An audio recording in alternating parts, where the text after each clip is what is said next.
I have made it to my seat in time, just about. You guys didn't get to witness that 25-second sprint that I've just done. I basically decided I need to change into shorts for this, because I'm going to be sweating it out on Dirt Rally, which is a horrible thing to say, but, I mean, rallying does that to you. But welcome along to the Traxion channel for another Traxion Rally nostalgia trip. I'm going to turn the music down a little bit, because it's loud for me right now. There we go. I've got my audio turned quite loud because I'm going to need to really hear my co-driver for today's stream, because I'll be chatting to you guys, and obviously if you're streaming and rallying at the same time, paying attention to your co-driver is somewhat of a challenge. But let me just start off by saying welcome along, and most importantly, Happy New Year to everyone. All of our amazing Traxion community, you guys have been supporting us throughout. Last year it was incredible, you've been watching the streams, and it doesn't go unnoticed, so a massive thank you for all of that, and I hope you all had a lovely sort of New Year holiday break, whatever it was. Of course, not everyone gets to have a nice chill holiday over New Year, but I certainly did this year, which was very nice indeed. And now we're back at it. I'm back on the SIMRIG to kind of bring myself back into the sim racing world, having basically had a couple of weeks of not doing any racing games, not really doing any sim racing. I wasn't by a rig, I wasn't even with a PlayStation or a controller, I was just chilling out, watching some TV, watching old races on YouTube because I'm sad like that. And yeah, just having a relaxed time. So, welcome along. Good to see you again, John. We've got so many familiar faces already in the chat. Welcome back, all of you. And today we are going to be playing, yes, the original Dirt Rally. Now, this game is, I have an interesting relationship with this game. I think I have, like, more hours on Dirt Rally than most sim racing titles in my Steam library. Like, I think I've got like 300 or 400 hours potentially on Dirt Rally. I loved this game when it first came out. Amazing for AI racing, or AI rallying. The main thing being for me, the main draw, was just the difficulty of the career mode events. They're actually at such a good level for me, where I remember competing against drivers in the kind of Masters class and finding it a proper challenge to try and win rallies, but it was just about possible. If I nailed everything, if I had a good setup, if I was driving well, I didn't make any mistakes, I could just about scrape a rally win. And I don't even think I actually won a Masters career mode championship on Dirt Rally back in the day. And then, of course, I didn't play it for like 7 years, because I went to uni, and then Dirt Rally 2 came out, which I picked up during lockdown, and I never came back onto the original Dirt Rally after Dirt Rally 2.0 was out, because Dirt Rally 2.0 is, in my opinion, a more refined, better game than the original Dirt Rally. But what that means, of course, is I've got a career mode save just sitting there. So if we go into here, look at this. We have our career mode, team rating 85, we've got 500,000 credits, but if we go into our garage, you'll see that I own most of the cars. I think I own every single one of the rally cars, so we've purchased them all throughout our career. As I say, I don't think I've won a championship yet. And not all of these cars are fully upgraded, I should add as well. You can see the upgrades in the bottom. For anyone who, I mean, this is going to be a bit strange. For anyone who doesn't really know Dirt Rally or hasn't played it much, I'm going to be sort of trying to balance my excitement and nostalgia for remembering all these things with also trying to explain things for people that are new to the game, potentially, if you're watching this just to see what it was like. So I know there'll be a mixture of those of you who've played it like me for 400 hours and those of you who haven't. But career mode basically revolved around competing in championships, moving up through the tiers of difficulty level to the top tier, but also it revolved around team management and car upgrades and stuff like that. So it's a little bit complicated, but what I'm going to do today is I'm going to do the championship mode of career, and I'm going to try and win, or I'm at least going to start the process of trying to win a Masters Championship, which is the hardest difficulty level in the game. Now, there is a curveball here, because as you can see in the top left, I've actually already completed 1 out of 6 of the championship events in the Masters Championship. Now, what I can't do, and what I would love to do for the stream from the beginning, is just start a brand new championship. We can all pick a car together and a class together and just go through a full championship, try and win it. However, the way that this game is structured is there's like a promotion and a demotion tier within the championship. So essentially, if I was to quit this championship and start a new one, I might actually get demoted because I've only done one event. So I'll show you what I mean here. If I enter this championship, how do we do this again? I don't think I can. Can I change car between each event? Maybe I can change car between each event. Okay, I think I've literally just launched into Monte Carlo. Anyway, I don't need to show you. Basically, what happens is, if you quit a championship or abandon it to start a new one, you obviously are not going to score championship points, which means you could get demoted tier. And I don't want to get demoted tier. I want to be able to try and win a championship in Masters. So I've already done one round of this championship. I think I'm going to start off the stream by doing round 2 of this 2010 championship, because then I'll at least have enough points where I can make a decision. We can either abandon it and start a new one, and you guys can vote for your favorite cars or your favorite classes, and we can do a brand new championship, or we can continue with this one and try and win it. Now, for some context here, the first round was Rally Greece, and it's the 2010 WRC spec cars, so it's the Fiesta I was driving, and I finished 3rd in the rally. I think I probably had the pace to finish 3rd or 4th in the rally. I made a few big mistakes, but nothing crazy, maybe lost 30 seconds, and I did win a couple of stages as well when I absolutely nailed everything, so I think the difficulty is still absolutely perfect. And to be fair, this was a championship I started like 7 years ago and then never finished. I did like the first few stages, and that's where I picked it up from when I loaded this game up for the video that we made on the Traction channel yesterday to record and to kind of revisit and reminisce. That was the championship I loaded in. So I can't really abandon it. I need to at least do one rally, which we'll do now, Monte Carlo, and then we can decide whether we want to start a new one, you guys pick the car, or we continue with this 2010 championship and try and win that. Sorry, that's a total ramble I've given you there. Hopefully it makes some sort of sense. But yeah, we'll get into all the details. Massive thank you, Stephen OBG, who is now a Pro-Am member on the channel. We always appreciate your support, and yeah, great to see the members racking up. And we obviously want to be able to thank you guys for supporting us with memberships. We also want to be able to bring you some members content, but we also don't want to compromise in any way our normal content, our regular free content for everyone. So it's a balance we're trying to strike, where we want to make extra content for members as a thank you, but we don't want to put regular content behind any sort of paywall or membership wall. Does that make sense? So we're kind of balancing that at the moment, but hopefully we'll have some more members-only content coming that's like additional extra stuff that we wouldn't normally be able to post. So we can hopefully repay you guys in that way, but a big thank you. Ah, you're in Glasgow as well. I'm in Glasgow right now. No idea how far away you are in Glasgow, but if you can hear me, you can shout back. I probably won't hear you, I've got these on. Okay, Dirt Rally. We're going to get straight in with the Monte Carlo Rally. It's round 2 of a championship. Hopefully I can go over the standings here. I don't know, because I just launched straight into it, whether I can or not.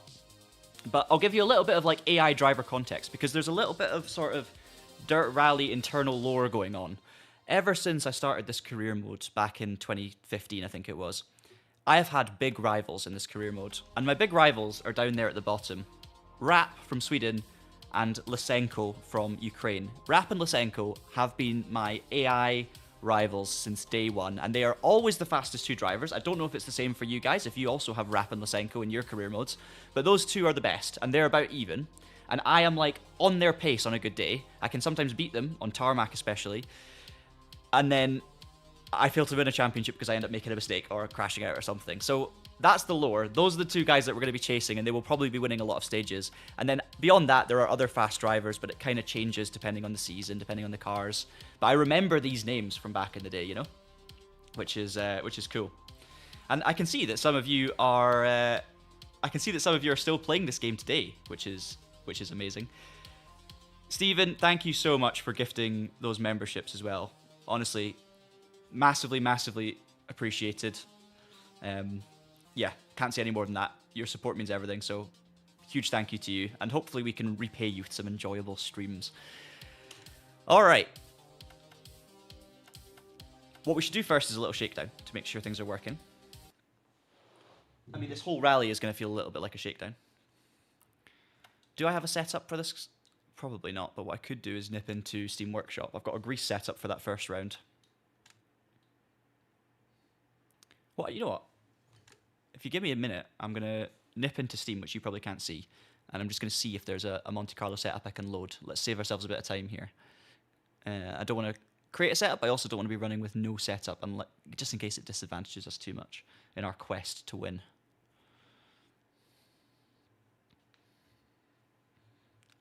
Doing this is totally breaking my my screen though. It's not looking good so far, and it's not loading, so maybe this feature doesn't work anymore. Nope, it's not wanting to do it.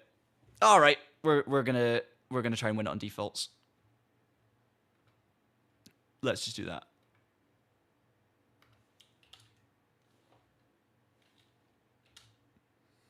Okay, we're back.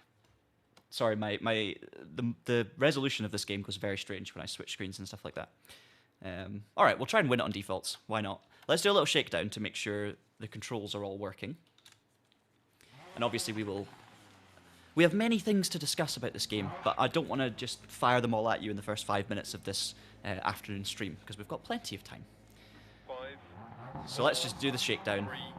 Bearing in mind, if we crash too much on the shakedown, we will actually damage our car for the rally.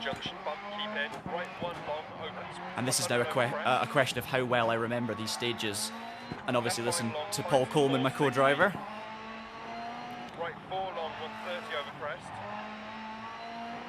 I don't think Simucube's very well optimized in terms of force feedback for this game, because I remember finding the force feedback actually pretty reasonable on the Logitech G27 back when I played this game.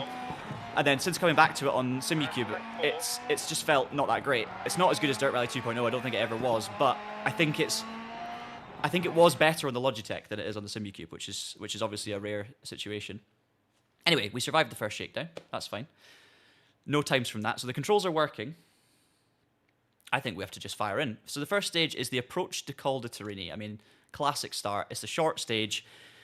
This game generally splits stages into either short or long stages, around 4 kilometers or around 8 kilometers, depending on the stage. And there are 12 stages per rally in Masters mode, which is the hardest difficulty, which the tier I am racing into now. So it's a proper long rally, but the stages should last somewhere between 3 and 5 minutes for the short ones, and maybe 6 to 8 minutes for the long ones. So just to give you an idea. All right, I think we're good to go. Seeing lots of great chat coming in as well, so obviously, feel free to reminisce, discuss your memories about Dirt as I'm pounding down these stages. I'm not going to be looking too much during the stage because I need to pay a lot of attention here, I'll be very honest.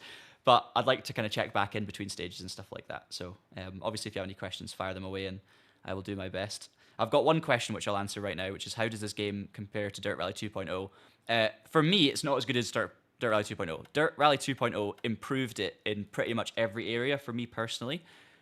That's not to say I didn't spend, as I say, 450 amazing hours on this game, absolutely loving it. Dirt Rally 2.0 came along afterwards, and I just thought, do you know what, they've actually done an amazing job to improve this, what was already a good game. Not a perfect game, but a good game. So that's my very quick summary of that, but we'll go into all the details. Anyway, right, let's see where we stack up pace-wise. I think Monty, my pace was always, when I was younger, reasonable at Monty. Let's see how quick I am out of the blocks. 5, 4, 3, 2, 1, go. Left 5 tights to 3 past junction. Turn my volume up. Right 1 long opens, 100 over crest. So it's going to be a mixture of sort of nostalgic muscle memory for where the stages are going, but also listening to my co-driver very closely and obviously watching for conditions. Monte Carlo, you've got ice and snow, you've got dry tarmac, and it switches between them very quickly, so you've got to be absolutely on it. Left 3 into left 2 long. And left 4. Into right 4 long tights to 3. Left 6, 60. Okay, nice and easy start. I'm not pushing too hard, but we're a 10th up on P1 through the first split, so you'll see the splits come up as we go through the stage. On the left-hand side, just above where my head is, you'll see our progress bar, so there you can see where we've gained and lost in our splits. Into right 6, left 6. Oh no. Oh, that was too early for a mistake like that where I could damage the car. Into left 6. Into hairpin right half long. I've got a button assigned for handbrake, so you won't be able to see me applying the handbrake, but you will definitely hear it. Right 5 times to 4. Into left 3 opens. Okay, a couple of seconds down now. Into caution left 5. Right 1 long. Don't cut. Into left 3 long 100. 60. Right 3. Try and get back into dirt, rally, physics and driving mode. Obviously, I got a little bit of a warm-up because we did that dirt rally video yesterday on the channel, which means I was obviously capturing for that and playing the game a bit. And that's acted as my kind of, my reintroduction to the game. Into left 6, 60. Right 6. Left 5 long over crest. Okay, we're still going to be a couple of seconds down. 2.9 down now. Right 5, 60. Right 6, immediate hairpin left. Ice patches from here. Right, ice patches. Into right 6. Into left 6 half long, keep mid over crest. 150. Hairpin right. last sector already, so this is a very short stage. I always kind of remember this stage just because it's very short and sweet and fast, and you kind of learn this. This is one of those stages that you do learn when you try and go faster and faster. Just got to watch for the ice here. It's not so bad. I've crashed into the yellow board. Right, there we go. First stage out the way. I wasn't pushing 100%. I think I was pushing 97%. But actually, we've got second on the stage. And you can see that Rap is the fastest, but there's no sign of Lysenko, which is interesting. So where is Lysenko? There you go. Straight away. So this is the other thing. AI drivers in Dirt Rally have issues. They have mechanical problems. They have crashes. All of these things that are sort of natural and realistic to a rally, which obviously makes the racing a lot more engaging as a player through career mode, because if you're always a little bit slower than someone on a particular rally, it doesn't mean they're going to beat you in the rally, because they could have an issue. And equally, if you're faster than someone, you're obviously capable as a human of making mistakes and losing a lot of time, even if you are faster. So the way that the difficulty is balanced by AI issues like mechanicals and all these kind of things, plus the speed of them in general, I think it's really cool. And also having like the same names at the top, not every single time, but consistently, does mean that the drivers sort of take on a personality. You know who your big rivals are. You know who the fastest drivers are. Just like real life. So, you know, you can't just win a championship by finishing 5th and, you know, seeing the AI finish first, then last, then first, then last. You actually will have the same people, which is very cool. So, Lysenko, a big rival, has already got diff damage. He's dropped 4 minutes. So, that's perfect for us in terms of position. We're 3 seconds off Rap. But crucially, we are faster than Fontaine, Kovacs, Salo, and BT. So, second place is a really good start. I'll definitely take that. Yeah, graphics. I mean, the graphics in this game do still look good today. They really do. Let's move on to stage 2. Route de Turini. So this is, I mean, 10.8 kilometers. So it is a long stage. I think the last part of this stage is actually... I didn't get a chance to see it there. I think the last part of this stage is the stage we just did in reverse, but I will check on the map. Because it's been so long, I can't remember. Oh, we can't check on the map yet. Alright. Alright. Let's jump into this next one. I don't know if I want to push any harder yet. I don't think I'm ready to push harder without mistakes, because I already made a couple of small mistakes there. So I'm just going to sort of maintain that pace and hope to stay within touching range of Rap. That's the real challenge. Alright. Let's do it. Stage 2. 5, 4, 3, 2, 1, go. Left 5 tights to 3, past junction bump, keep in. Right 1, long, open. Okay, it's not the stage I thought it was. It's, this is a different stage. Left 5, long, tights to 4, 6. I think this is the one where you actually cross over the top of the call midway through, or at the end even. Right 5, long, 130 over crest. Left 3, into left 2 long. And left 4. I do have a fully upgraded car as well, so this car is as fast as it's going to be, obviously on default setup. Right 5 times to 4. And left 5 crest, 80. Good start. Left 3 half long, 100 through tunnel. Right 4 tight over bump. Into right 6. Left 6. Oh, is that actually, is this? This is the same stage I just did, but it's the full version of it, so I'm talking nonsense. So this is exactly the same as the last stage for the first half of this. Right 6 over 100. Left 4, 60 over. So last time I was 2 seconds down after the second split. We'll see where we're at this time. Right 5 into caution, left 5. Right 1. Oh, slight touch, but that's okay. We do have to think about damage. Of course, there are services in this game. You do get damage for all these little hits, so crucial early on in the rally to try and keep your car in good shape. Right 3 over crest, 60. Right 4, 60. Left 1 long. Alright, we're still green. Into right 4 long. And left 5 long. And right 4 long. Into left 6, 60. Right 6.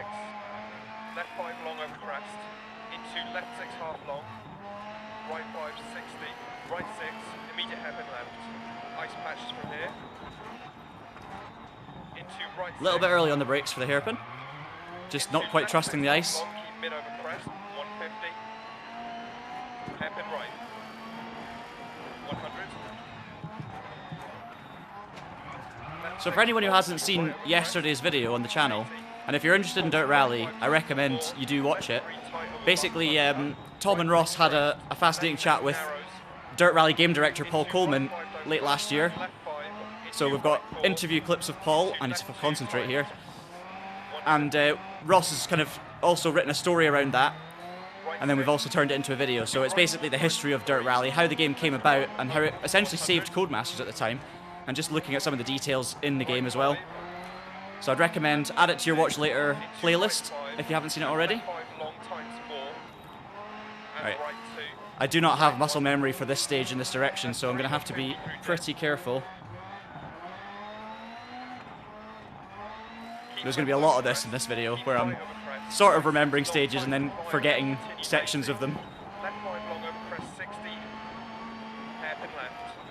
And there are definitely places in Dirt Rally where you can get caught out.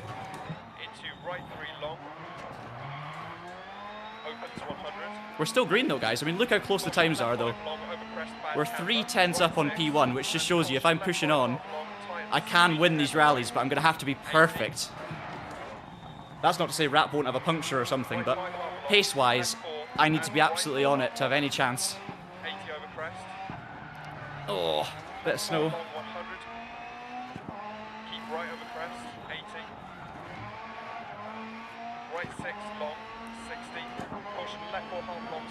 You can see it's very icy around here, and you won't be able to feel that through the steering, but trust me, you'll know if you've ever played Dirt Rally, but the snow and ice here makes a huge difference to the way the car feels. Left 6 long, and right 4, more ice patches from here. Oh no, we're going into the red. Half long, don't cut, and right 4 long into caution, left 6, don't cut, crest, into right 3 times 2. Also, because there's no service, I'm pretty sure Lysenko from that first stage had the differential problem.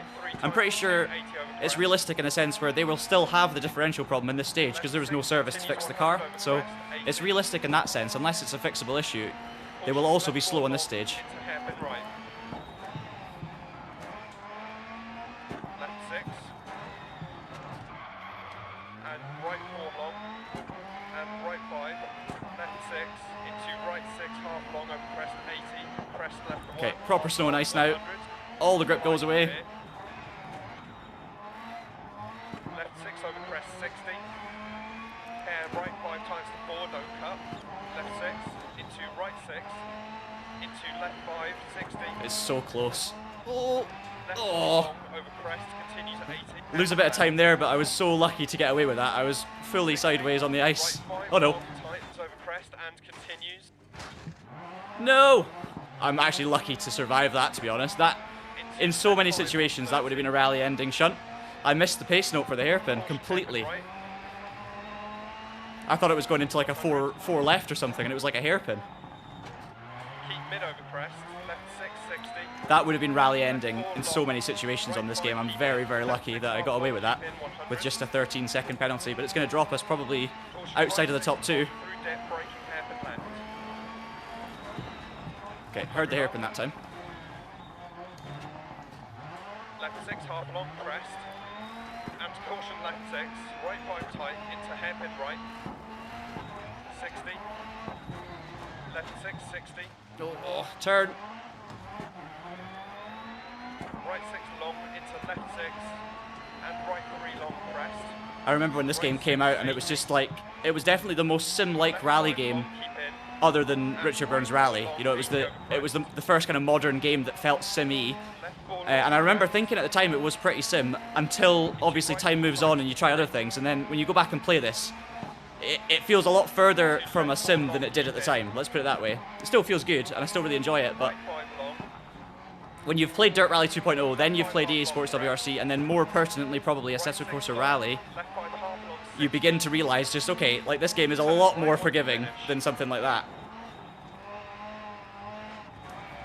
But it's all relative, because it's all about how it felt at the time as well. Oh, out of breath. Okay. One major mistake I'm super lucky to get away with. But we finished third still. Whew. Dirt Rally 1 I bought an accident and forgot to refund it. Oh. That's amazing. So you accidentally got the game, and then at that point, you discovered that you loved it. That's great.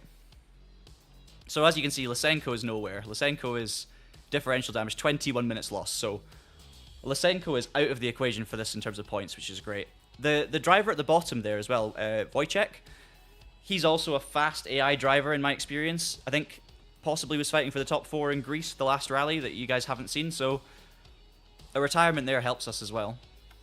And as usual, it's Rap at the top, Fontaine second, me third. So I think I'm going to be in a battle for...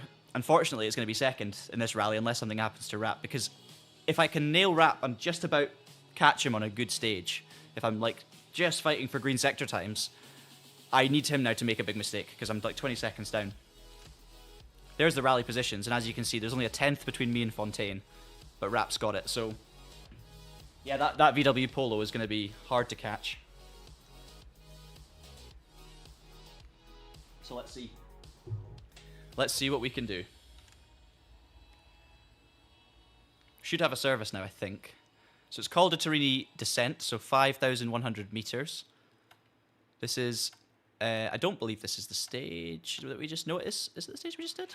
I find it so hard looking at the little maps.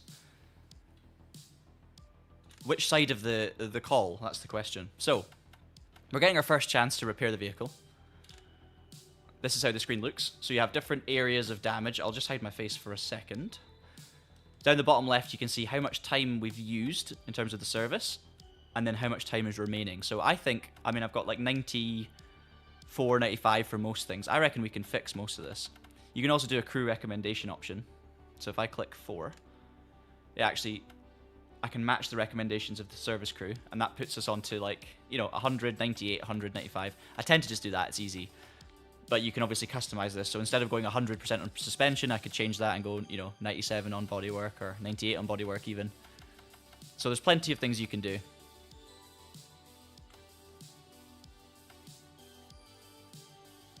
Just going to take the music down a little further as well. And then I will try and catch up with some of this chat as well.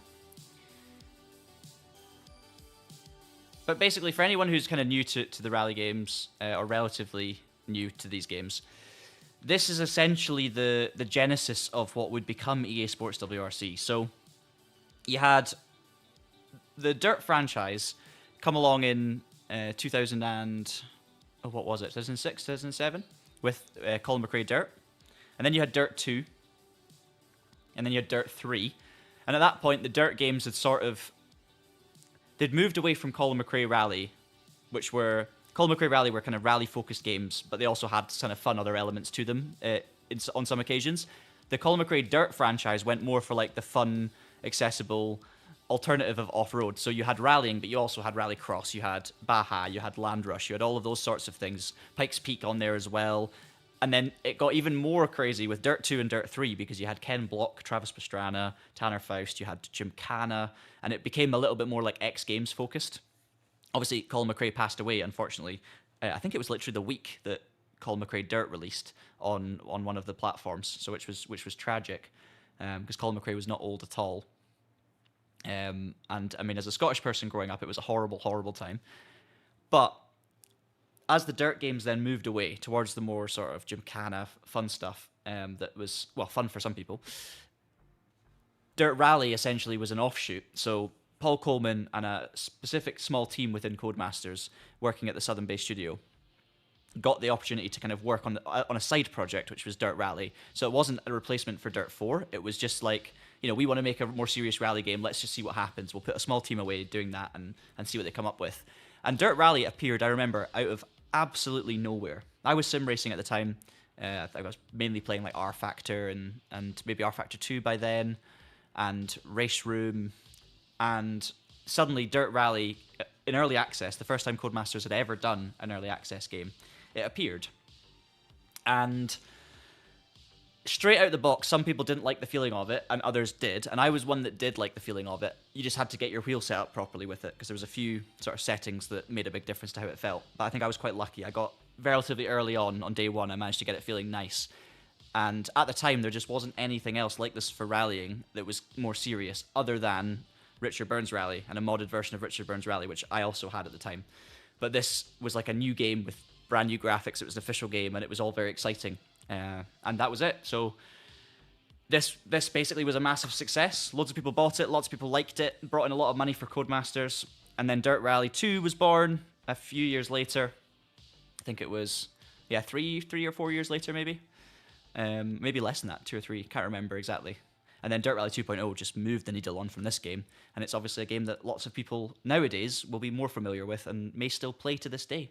There's a big argument that EA Sports WRC didn't actually improve on Dirt Rally. It went a slightly different way, and I think it's better in a lot of different areas, but I also can appreciate that the driving on Dirt Rally 2.0 can be at times better. So, yeah, there's a little bit of context for you anyway.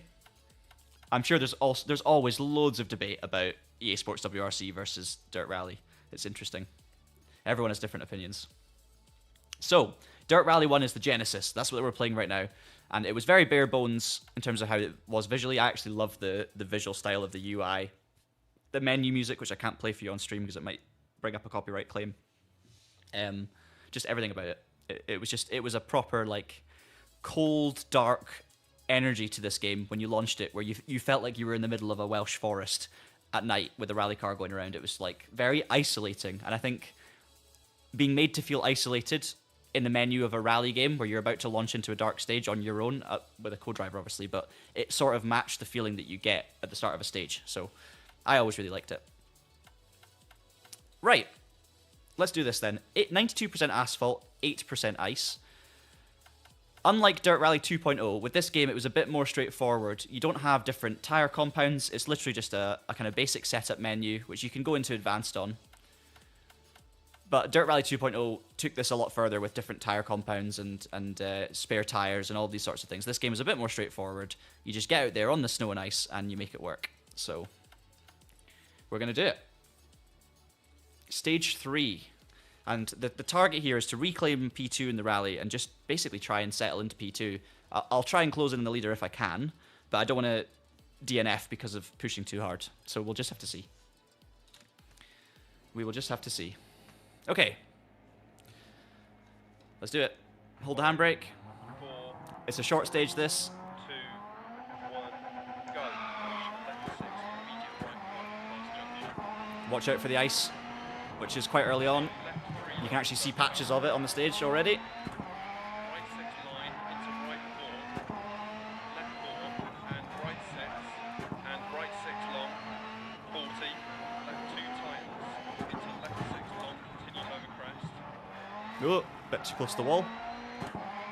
and crest, into right 5 long, and left 6, 230, crest. I'm just being careful to pay attention to Paul Coleman. It's so easy to just push too hard and overdo it, so I'm just trying to drive a little bit within myself just to make sure I don't make any major mistakes. That was beautiful through that hairpin. 80, hairpin right, 150, Oh, went too early for the hairpin. left 6, continues over crest, 40. I should have clarified as well, I'm running no assists. There is a difficulty option where you can actually choose what assists you're allowed to change to mid-stage. That's ice. Oh, a little bit of time loss. So I've done the setting where you actually get more money when playing career mode if you have certain assists turned off. And one of the ones I've turned off is allowing exterior cameras. So if I change camera view real quick, all I've got to choose from are these 2 cockpit cameras. So clever little things like that. Encourage you to lower the assists, but also don't make the game rubbish for anyone who needs them.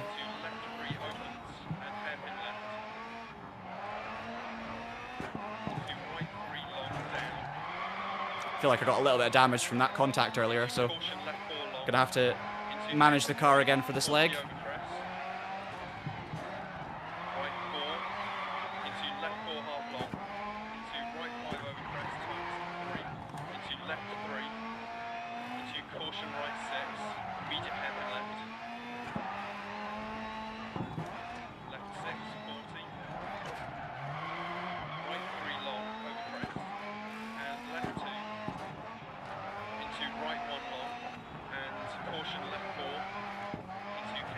I'm listening to you, Paul. That's the other thing that people don't know about this game. The co-driver voice is actually Paul Coleman, and Paul Coleman is the game director. So literally the guy who's essentially responsible for leading this project, is also your co-driver. I mean, that's a fun thing. And Paul was actually a co-driver in real life as well, as part of kind of making these dirt games and working on these dirt games. Paul co-drove for John Tucker, did some national rallying for quite a few years actually, so got some proper co-driving experience. Might have done a bit of co-driving before or after that moment as well. That's going to cause me a bit of damage.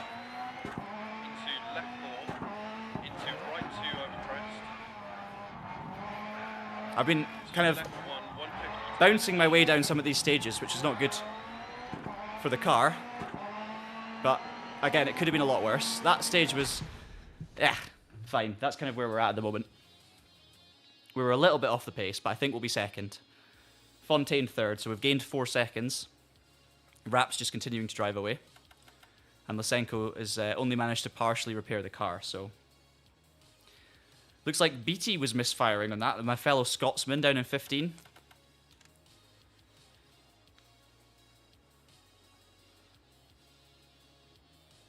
Oh, yes. Yeah, John Armstrong in WRC is just amazing. I'm so excited to see what John Armstrong does in WRC. I don't, like...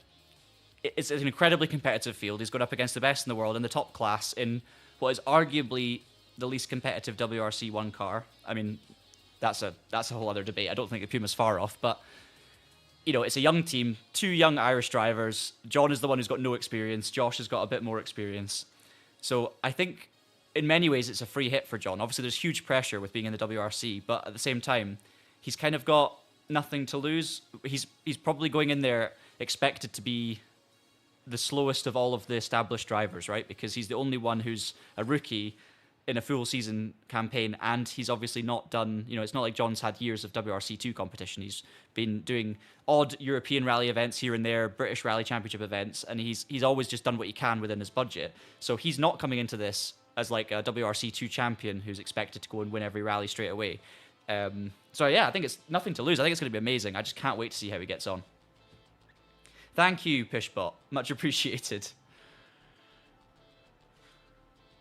Fly out Monroe.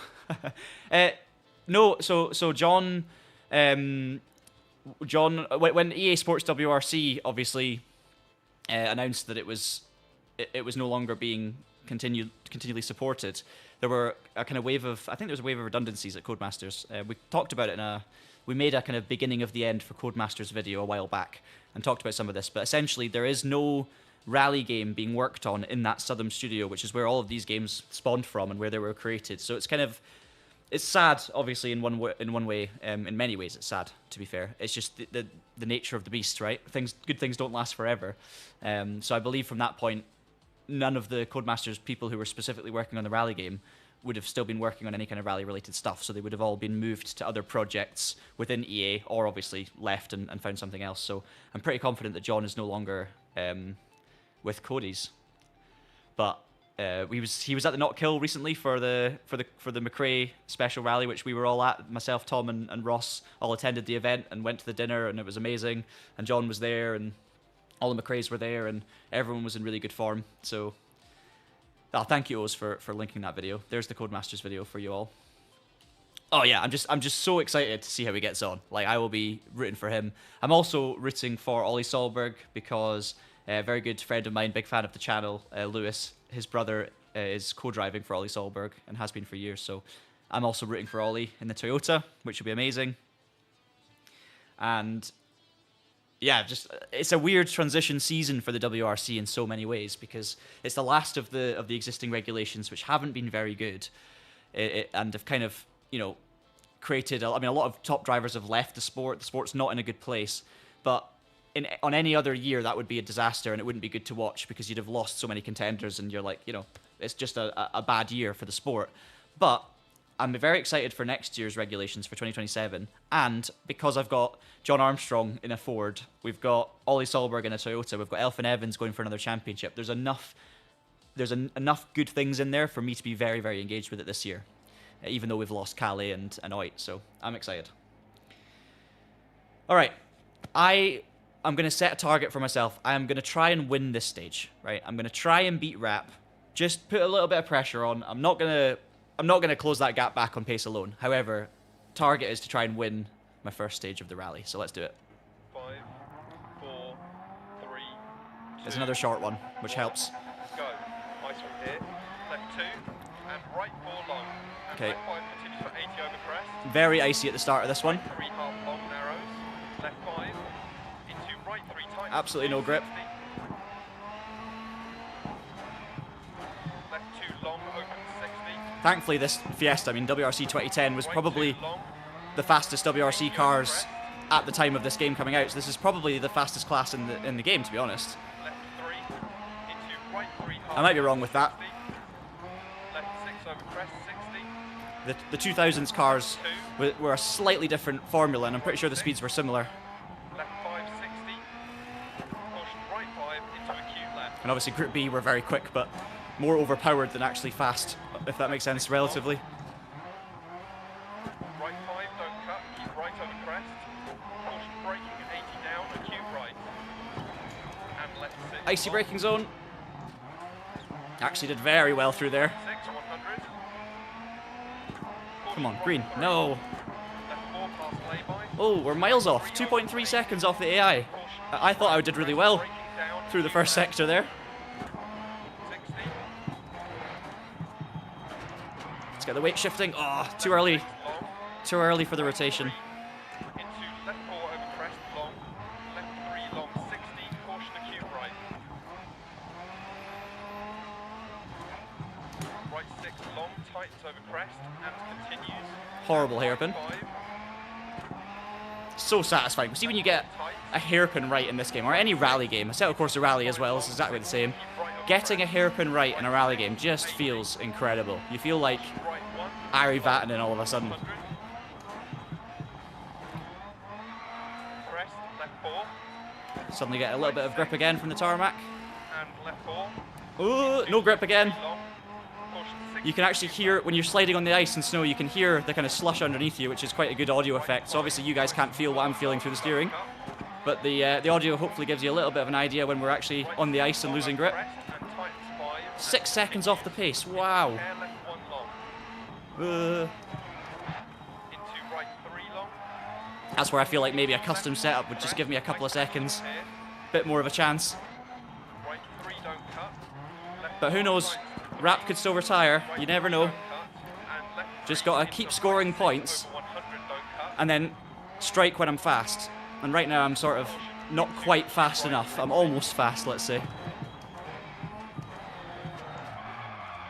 Oh, bogged down. Come on. 20. And right 3. Left 3 over crest. Into right 2 long. Into crest. Left 6 150. Right 3 long 100. Because these time margins are so tight, I have this really distinct memory of, Right 3 half you know, when I was in a fight for a rally win and I just, you know, I needed maybe to gain 5 or 6 seconds over a stage or two to catch a gap or to try and fight into the lead. I remember I could almost find another gear in this game where right 5 over I could tell myself, right, 3 120 down. I need to absolutely nail this stage, you know, find those extra 3 or 4 seconds, so I'm going to go full attack. And there was something so satisfying about taking that approach into the stages and then pulling it off and actually doing a good one. You know, when you won a stage on this game on the hardest difficulty, at my kind of skill level anyway, because obviously some people are much more skillful and faster anyway, so it's different for them. But for me, a perfect fast push stage, getting a win when I wasn't winning, you know, pushing at 95%, it was so rewarding, like hugely, hugely satisfying. And just the fact that you could do that and just decide, right, I'm going to fully commit now, this is going to be the one where I push. And obviously it's a risk because you can so easily end up on your roof. Caution right 4 times to 1. Left 2 long 60. I think it's going to be hard to do that today simply because it's been such a long time since I've played this game that the stages are feeling, you know, they're familiar but not, I don't know every corner that's coming, as you saw from the previous stage. So back in the day, maybe I knew every corner and I could really push, whereas picking this up again in 2026 that we're now in, it's a little bit different. I have to be a little bit more cautious with my approach. I was 12 seconds off the pace. Fontaine's just put 5 seconds on me, so I think we're down to 3rd in the rally again. I didn't even think I had a bad stage. So there you go. And he's in a Fiesta. Some drivers having more issues, but that's fine. I really do think we're a long way ahead of fourth, so only like a proper crash, a 30-second drop is going to put us down to fourth, or a puncture or something. I can't even remember if you get punctures in this game. I'm sure you do. But yeah, Fontaine's jumped us. So really, I was saying I was going to get a stage win and catch Rap. We've actually lost position. Hey, I love it. I love it. Like, it feels real. It feels real. I feel like I'm actually competing in a rally. Oh, Sweden. Oh yeah, the snowbanks at Sweden were really rough. I want to show you the car I'm driving, the Fiesta, in a replay, but I think I've gone a step too far in the menus. You can just see it behind the screen here, so I will show you a replay at some point, just in case you're wondering what car I'm driving. What I do want to do, though, is save and exit to the menus, and just before we take on the next stage, show you a little bit of what the career structure's like here. So you've got a team management section of the career, and this is where you can essentially hire and fire your team. So I've got a level 6 crew chief. I'm pretty much maxed out on things, to be honest. I couldn't really improve my team too much at this stage. My crew chief has, you can see there on the right, level 6, and has rankings or stats up to 100 on every single element. And that will help you repair your car faster, repair your car better, and it'll obviously then help you perform better in the rallies. Now, the thing that's interesting as well, each individual member of staff also has perks. So if I go into change perk setting for my level 6 crew chief here, I can actually change the perks. So I've got 3 sets of perks, and I can essentially speed up the upgrade time for cars that are needing upgrades. So right now that doesn't matter. I have a fully upgraded Ford Fiesta, so I've already maxed out the upgrades. Literally, this is irrelevant for upgrade times. I think, are all the perks just related to upgrade time? Sorry, I'm firing through them here. I think they are.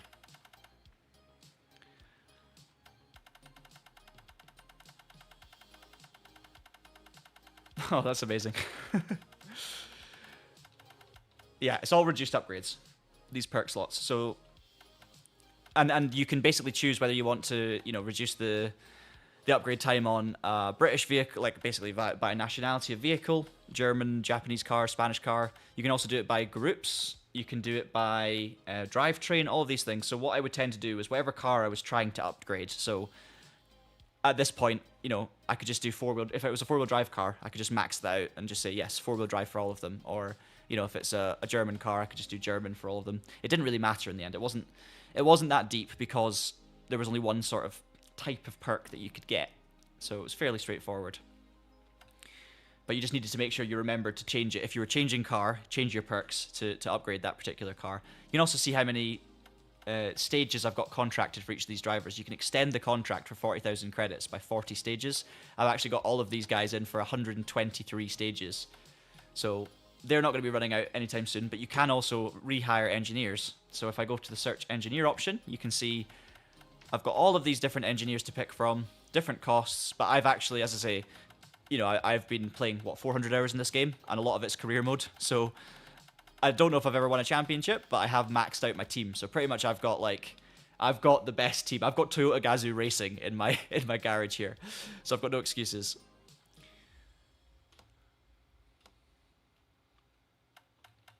And just to show you how that works real quick, if I go to a class of car like 1980s, so I've not upgraded the Sierra, for instance, so you can see there how the different upgrades would affect the car. So essentially, by driving stages, you upgrade your vehicle, it upgrades faster. If you've done more miles, it upgrades faster if you've got the right perks. And then you get turbo upgrades, which increase the performance all the way from 228 horsepower up to 300 by the time you get the second one. And then there's weight reduction as well. So not only are you trying to drive to the difficulty level and beat your AI rivals, you're also trying to make your car faster so that it's more possible. So instead of having to punch above your weight and drive a slow car to the win, which is obviously doable on the easy difficulties, you can obviously get your car fully upgraded, and then you've got more of a chance of winning the rallies. And on the easier difficulties, then you could back off a bit and still win, whereas on the hardest difficulty, you need full upgrades just to have a chance. And then at that point, as you can see, it's down to how well you drive and making no mistakes.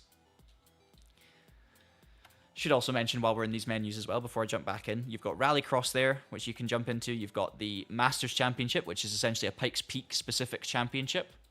And then you've also got official World Rallycross. So maybe we'll look at that a little bit later. I mean, it does take time to get through these rallies, so there's a lot to explore with this game. So I can't guarantee what I'll do in this stream. We'll just play and enjoy it and see where we're at and see what you guys want to see. And then maybe, you know, if there's still lots to explore and obviously if we've got a championship to try and win, then I'll have to come back and try and win it. Oh, amazing. You've got all the written notes for Phil Mills and Stefan Prevo. That's awesome. Yeah, Masters is, I think, yeah, Masters is highest. I think I've got Masters for everything except, I need to check again. I think there's something where I haven't reached Masters yet. I've not done enough championships. Okay, Pradalart is a 10-kilometer stage. I can't remember which direction it's in. Up the hill, I think, towards the call. It might be down the hill. I think it's up. But we once again have some repairs to do, so we're going to do some crew recommendations. Let's just let them decide. They're a good crew, and as you can see, they've pretty much fixed the entire car other than the exhaust. So we've got no excuses. We've got all the pace. The only excuse I've got is a lack of fancy setup, and that's not an excuse. That's just a lack of skill for me to make one. What I could do, I mean, we're at Monte Carlo, so let's put the brake bias rear a little bit. And we'll shorten the gears by a couple of clicks. Front suspension, we don't really want to firm it up too much. We'll do a couple of clicks. And then we'll make the damping rear, we'll make it a little stiffer, basically. That'll do. Simple setup changes. I don't even know if that's saved. Does it save? Let me just do 2 clicks to the right and see if it saves. It does. All right. Hey, let's just send it based on guesswork. My favorite thing to do. Challenge here is to get back into P2. So we just need to try and chase Rap, essentially, and hope the results come to us. Thank you. Thank you, Pride Fighter. I'll give it my all. 5, We're going up the hill, up the call. 3, 2, 1. Opposite side of the hill to the last stage. The last long stage, I should say. Right 2, into left 2, into right 3. Getting a little bit more familiar with the car and refamiliarizing with the stages, getting used to the grip level, so my driving should naturally get a little bit better as I get to grips with the physics. Tarmac physics were never a strong point of Dirt Rally, it has to be said. And left 5 long, 170 over crest. Keep left over crest. Into open, hairpin right. Into left 2 long. Into right 660. Very slippy down here. Long crest. Left 6. Into right 3 long crest. Hairpin left. Into right 5. 0.05 of a second up on Rap. Left 1 long. Presumably Rap anyway. He's won every stage so far, so I'm always going to presume it's Rap. Into left 3 long 100. Hairpin right. Sometimes you can actually tell when your rivals had a problem. So like if I was fighting for a win with Rap, and he was every stage where, you know, we were very close. And then suddenly on one stage, I was seeing a split time coming through that was like, you know, 10 seconds green or something.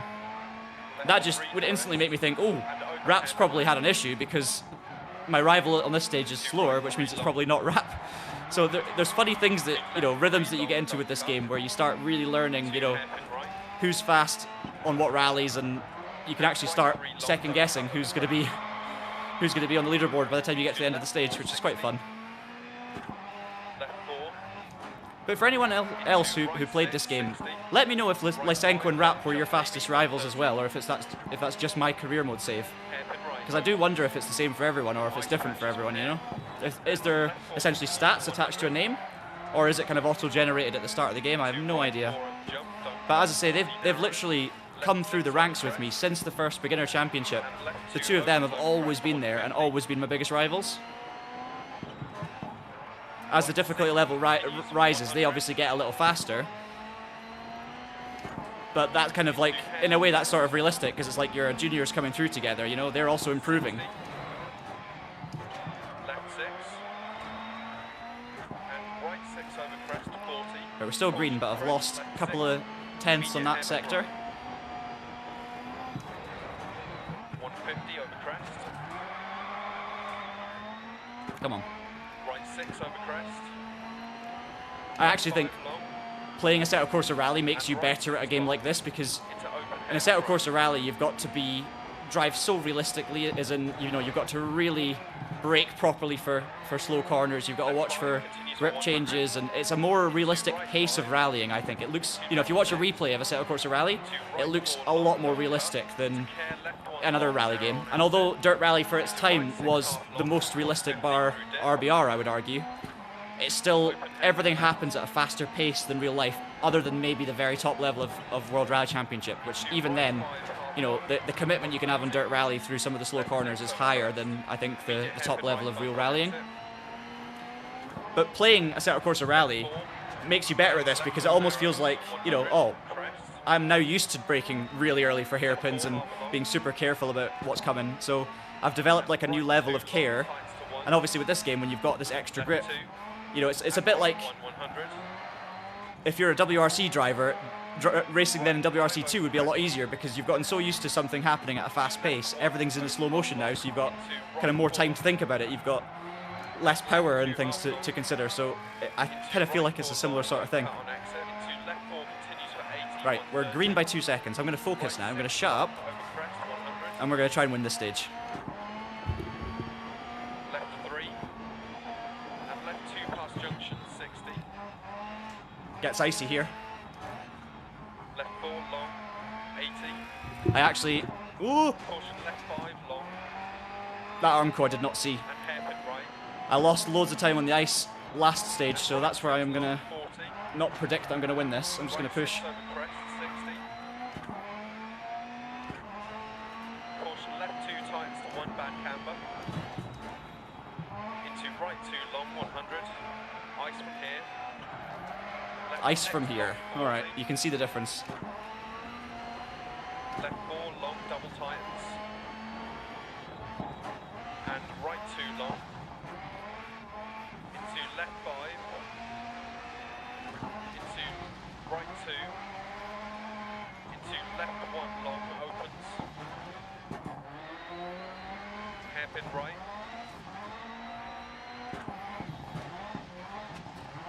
Into left 1 opens and tightens 60. Hairpin right.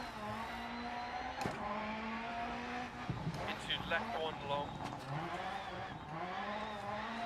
Into open hairpin right. Don't think the snow and ice is as low grip in this game as it was in Dirt Rally 2.0. Into left 5 half. And obviously there's no tyre compound differences, so you can't go on the ice on dry tyres, if that makes sense. We're still green, come on. Into right 1 long 40. Stage win is still possible. Left 2 opens and continues for 80.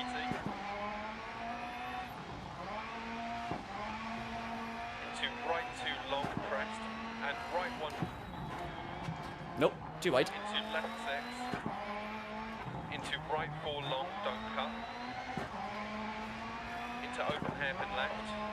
Tightens. Into left 3 long. Into right 1. Into left 3. Into right 2 tightens to 1. Into left 4 long 40. Oh, clip the inside bank, it's okay. 4 to finish. Last corner. Yes! We've won a stage. I'm tired. Yeah, Assetto Corsa Rally does have a low sense of speed. But this is the thing. I always make this argument with real driving versus sim driving. When you're driving in real life, in like even a slow road car on a racetrack, or for me like an MX-5, okay, I've done a lot of MX-5 racing, so when I'm heading towards like turn 1 at not kill in an MX-5 or something in real life, I am flying. I feel like I am going so fast. I'm late on the brakes. I'm pitching it in and I'm scared and I'm going, right, carry the speed in 4th gear, whatever it is, you know, Alton Park, full commitment. And it's fast. And if you're in the passenger seat, you're thinking, blimey, this is really fast. If I drive an MX-5 in a sim, I'm just thinking, oh man, this is slow. Like, I've got so much time to think. It doesn't feel fast. The sense of speed is off. Now, that is realistic. Like, the speed you are going in the MX-5 is correct, but the sense of speed is totally off. So, I think, like, Dirt Rally has a more realistic feeling of sense of speed, than a real rally would because it's actually faster than the real speed. Hopefully that makes sense. So Assetto Corsa Rally feels like it's an authentic speed, which makes the sense of speed feel slow. Because actually, in a sim, it never feels as fast as it does in real life, for a number of reasons. Whereas this game feels really fast because it's faster than real life. So that's my little comment on that. Hopefully that makes a little bit of sense. Anyway, you can see who's turned up. Lysenko's got his car, finally with a second service, got his car nearly fixed and is now up into third. But look who's gone. Hang on a minute. Fontaine is not even in the top 10. There you go. Wheel damage. 5 minutes lost for Fontaine. So our big rival has binned it. BT's had another problem. Sorry, Osley. Doing rubbish. And we won the stage. We got our first stage win. I was going to go on the replay just so you can see the car. Jump, don't cut, 40 narrows, left. That's what it looks like from chase cam. Sounds good.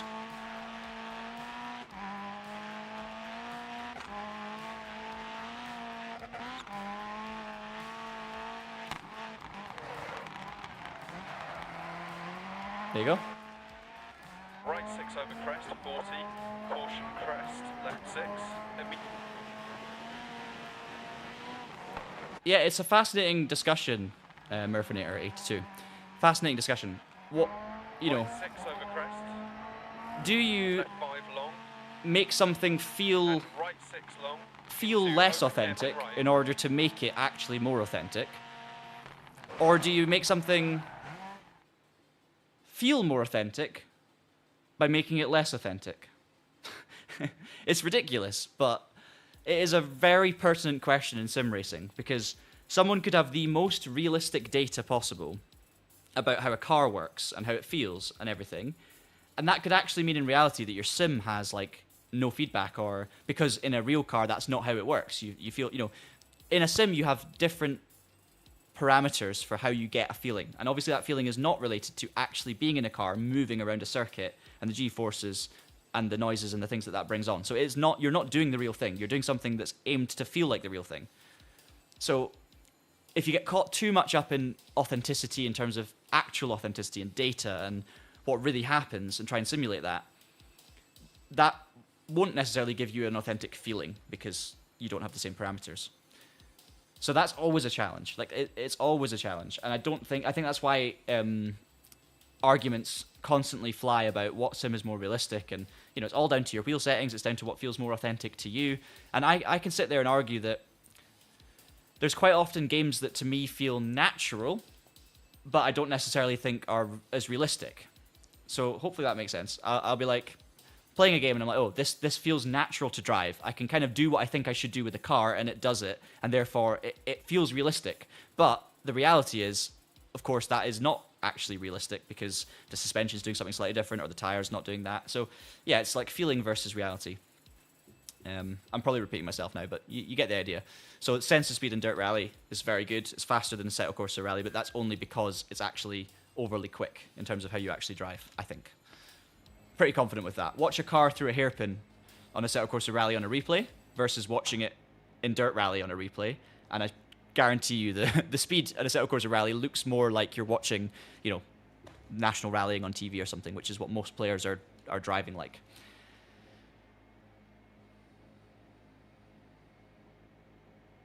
Oh yeah, sorry Andy, we scared you a little bit. Yeah, RaceNet on Dirt Rally. You know what, I really need to get back on Dirt Rally 2.0. I love that game so much. I love this one, but as I say, I've got more time on this, but Dirt Rally 2.0 just moved the needle. It's amazing. DLC, not a huge amount. There is DLC on this. There's six locations in total. I can't remember if any of the locations were DLC. Maybe Sweden, or it was free. I can't remember. But like World Rallycross and stuff, additional things come as DLC. So I get a little bit muddy, I'll be honest, between Dirt Rally and 2.0 because there was a bit of crossover, and I can't remember. Sometimes I'm like, oh, was that in Dirt Rally or was that Dirt Rally 2.0? So maybe I'm wrong, but I think there was a bit of DLC here. 5, Okay. 4, 3. Short stage. Didn't look at any of the stats. Don't know what stage it is. Go into right Just gonna send it and try and win another one. 5, into right 4, into left 2 tightens, 150. Right 6, into right 4 times 3, left 1 opens 100. Ice. Right 5, and left 6. Into Nailed right the first 5 corners here. Left 5 long times 4. This is muscle memory at the moment. Right 2. Don't know what stage it is, but I feel like I know what's coming. Left 3, 150 through depth. Keep left over crest. Keep right over crest. Right 6 long times to 5 and continues 80. Left 5 long over crest 60. Hairpin left. Into right 3 long. Oh, that was clumsy. Double handbrake touch as well, but wasn't too bad. Caution left 5 More long clumsy over than crest, slow. bad camber. Right 6 and caution left 5 half long Oh. times immediate hairpin right. 80. Right 5 half long. Left 2 4, seconds up. and Come on. Right 4 half long. 80 over crest. Left 4 long 100. Keep right over crest 80. Right 6 long 60. Caution left 4 half long slippy and right 5 half long over crest. Left 4. Oh no, that's a wall.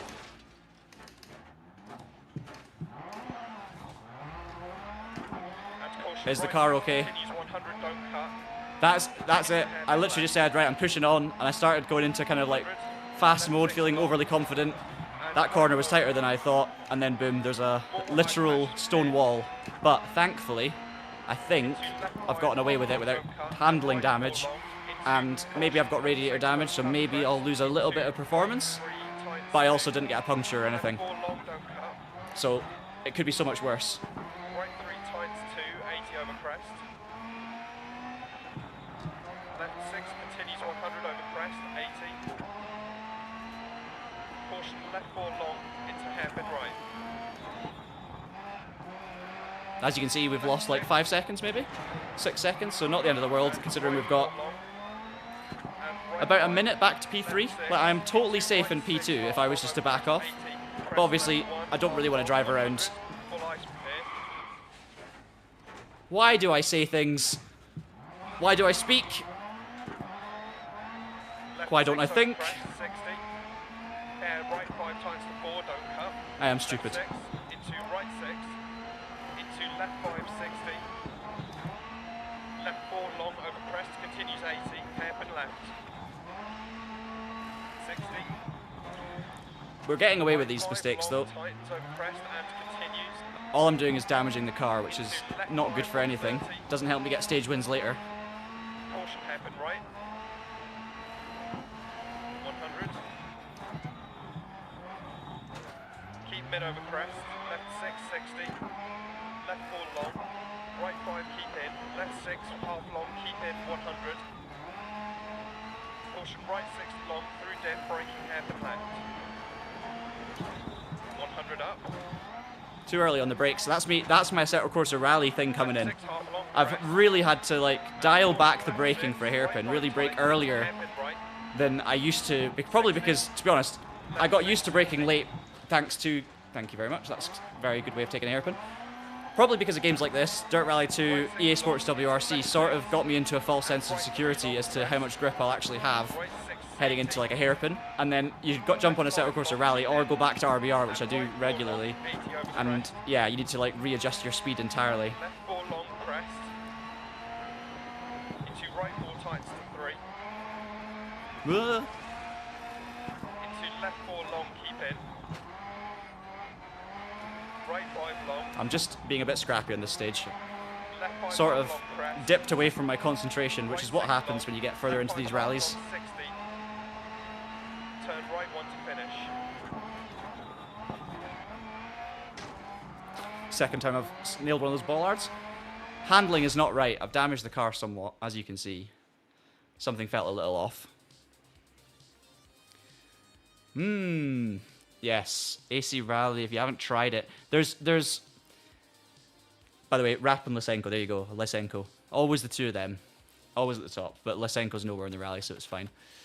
Yeah, Assetto Corsa Rally, the issue with Assetto Corsa Rally is 2 issues at the moment, right? And I don't know why I started by saying there's an issue as if it's a bad game. I think it's honestly the best thing that happened last year in sim racing. and probably the best thing that's happened to rally sim racing since this game launched, in all honesty. There's two issues. One is the performance is tricky. Like, you need a good PC to run it well. So anyone with a lower power PC is going to drop frames on Assetto Corsa Rally, and it's not as pleasant to play when you're running at 40 FPS. And I've had it running as low as that at certain moments. So that's one negative. Well, actually, there's three negatives. There's the performance. There's a lack of compatibility for every single wheel and base and pedal set. Like, I've never had any issues, but I've seen plenty of comments from others that say, oh, I can't play it because it doesn't work with my wheel or something, which is obviously a real shame. And then the third issue with it is because it's early access, it's very early, we have a lack of stages, right? There are only, you know, 3 locations now if you count Livigno Ice Circuit, which is a 1 kilometer circuit, temporary ice circuit. So 2 proper stages, but obviously split in different ways and going different directions. So 2 locations, I should really say. That's the negatives. Everything else is so good. It's phenomenal. Like, the force feedback and the physics are really, really strong, with a little bit of work still to, or a way still to go. I can still picture a place where it could get better, especially with like the tarmac physics and some of the cars and the way the rear feels. But compared to everything else, like other than Richard Burns Rally with mods, it's just incredible. It's so good. I love Assetto Corsa Rally. So I urge any rally fans who can try it and feel like they've got a PC that could, you know, do a decent thing. Yeah, jump on it. And at the end of the day, it's early access, so it's going to get better. And it's, you know, you don't need to buy it now if it's too expensive now, or if you don't have the setup, then wait a little longer, wait for more stages, wait for performance improvements. But yeah, well worth it. If you're a fan of these games, you need to try it. But you also need to... Sorry, I'm just seeing Zero Maru's comment, and I think you're right. A lot less to it than Assetto Corsa Evo, mind you. So possibly an easier, you know, there was also less hype and less promised because it literally came out of nowhere. I'll finish the point I was making first, but I've probably forgotten it. Yes, I remember now. Assetto Corsa Rally, when you first play it, you need to be patient with it and understand that it's hardcore simulation, and you will be rubbish at first unless you are a pro rally driver with lots of experience. You need to underdrive to then learn how to overdrive and push on. But yeah, that's the difference. ACE is a much bigger game with much bigger expectation, much bigger promises, much bigger hype, more media, like everything. Assetto Corsa Evo launched with everyone desperate to play what was essentially Assetto Corsa 2, right? And like the best thing since sliced bread. So therefore, when it launched and it was pretty flawed in a lot of ways and it didn't have all the features yet, and I know it was early access, but there was a disappointment for expectation versus reality. Part of that is personal expectation, but a lot of it is also what was promised. Assetto Corsa Rally launched with literally nothing. No one knew it was coming. We had an inkling there was something happening. We teased it, that maybe there's a rally game or something happening, or some sort of Assetto Corsa game. So we had an idea that something was happening, but it literally came out of nowhere. And then therefore, and it was very good. It was a small experience, but what's there is very good. So it feels like it's much better than Assetto Corsa Evo already, but I think it's not really a fair direct comparison because they're very different situations. But yeah, it was the best thing to happen last year for sure. 5, 4, 3. Another short stage. 1, go. Push 60. I think this is the shortest stage. Keep it. Left 4 half long. 100. This is one where I feel like I can push a little bit because I think this is the one I kind of feel a bit more familiar with. Keep left over crest. Into right 6 long. Caution 100 down, hairpin right. Left 6 80. Left 6 continues over 100. I'm going full push here. 6 60 Full crest. concentration. Caution right 4 tight. Left 5 don't cut. Right 6. And left 3. Into right 5 half long. Into left 4 long. And right 2 over 80 past lay line. Tightens to 1. Left 4. Into crest. Left 3. And left 3 long 80. Right 3 long tightens. Into left 1 long. Into right 4. And left 6. Into right 3 tightens to 2, keep out. Left 5 over crest. Into right 360. Caution left 6 over 80, tightens to hairpin left. Right 5, tightens to hairpin right long. Half a second down, but I don't think I could have done much more, to be honest. Left 4. That I could have done a lot better through that hairpin. Left 6. Left 4 into tunnel, 80.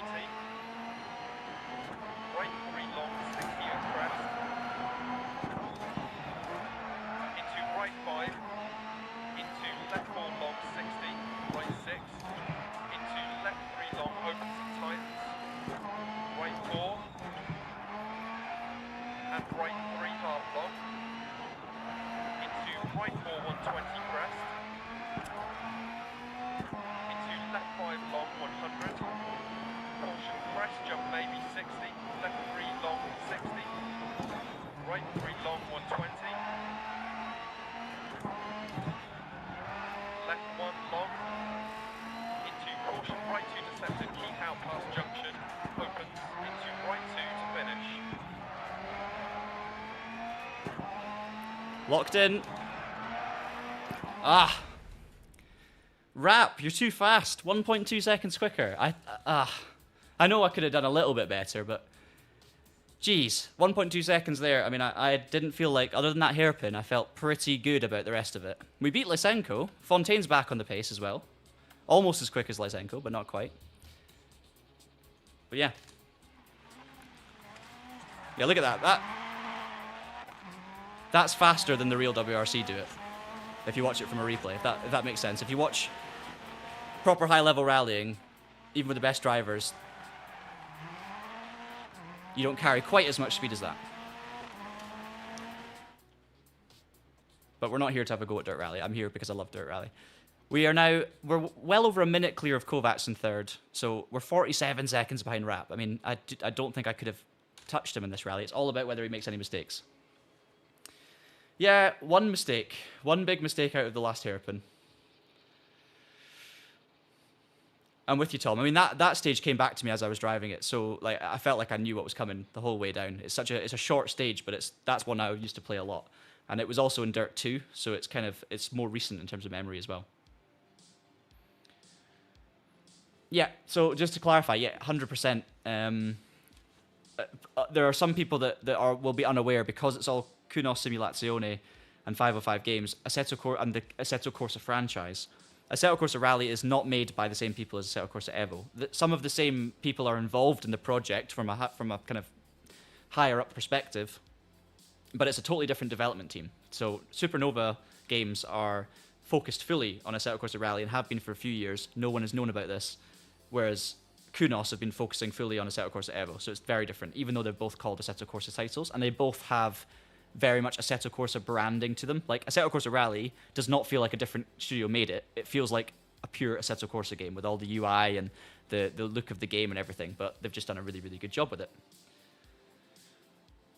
Yeah, that's what I thought, Tom. But also the grip levels were different, right? Because in Dirt Rally 2.0, you could switch between dry tires or studded tires, depending on where you wanted to prioritize for the stages, because Monte Carlo obviously switches from ice to dry. So yeah, it is very, very similar.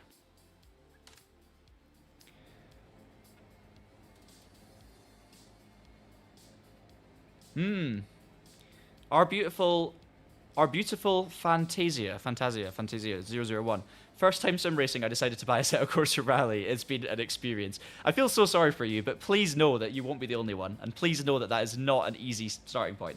Assetto Corsa Rally is possibly the most difficult authentic sim to get the hang of all of them. Even, you know, circuit racers generally are a bit easier because you can pick slower cars and get familiar with the physics and circuit racing, even if some of the cars are a nightmare. Assetto Corsa Rally, it's the environment that's a nightmare, no matter what car you drive. So, fair play to you for jumping in, and don't give up on it. Be, you know, patience, and you'll get the hang of it, and you'll be grand.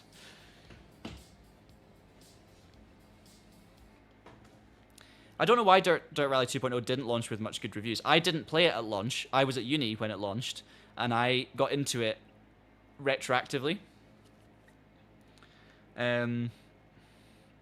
So I remember thinking, oh, Dirt was so good. Dirt Rally 2.0 looks very similar. But when I got playing Dirt Rally 2 more, because of there's so many locations, there's like 12 locations by the end of its run with all the DLC. It meant the variety was bigger. There was an amazing car roster, and generally speaking, the physics of the game, when you then play the two back to back, you kind of Dirt Rally 2.0 really does feel like a big step forward. Not so much going that way when the game launched, but I think going back the way once you've played Dirt Rally 2 for a while, you go back on Dirt Rally and it's like, okay, now I feel the differences big time. This is another short stage, so we're getting lots of short stages here. We're really making our way through the rally. These are proper, you know, not WRC length rallies by any stretch in terms of stage numbers, but, and also of course stage lengths. 3 minutes per stage is, you know, nothing compared to most WRC stages in real life. But if you made it authentic length, it would take like a weekend to do a rally. So there's a reason why these games compress these things, and I think 12 stages of this length is like a perfect amount to still feel like an authentic rally experience, where there's, you know, you can be a long way back and still make it up. You can, you know, there's still enough time for things to go wrong. You still have to be consistent and look after your car. So I think it's a really nice balance of rally length for an authentic feeling without taking the mick and being too authentic. Kind of comes back to what we were saying earlier about how in sim racing it's not the real thing. So, you know, do you make it feel authentic or do you make it authentic?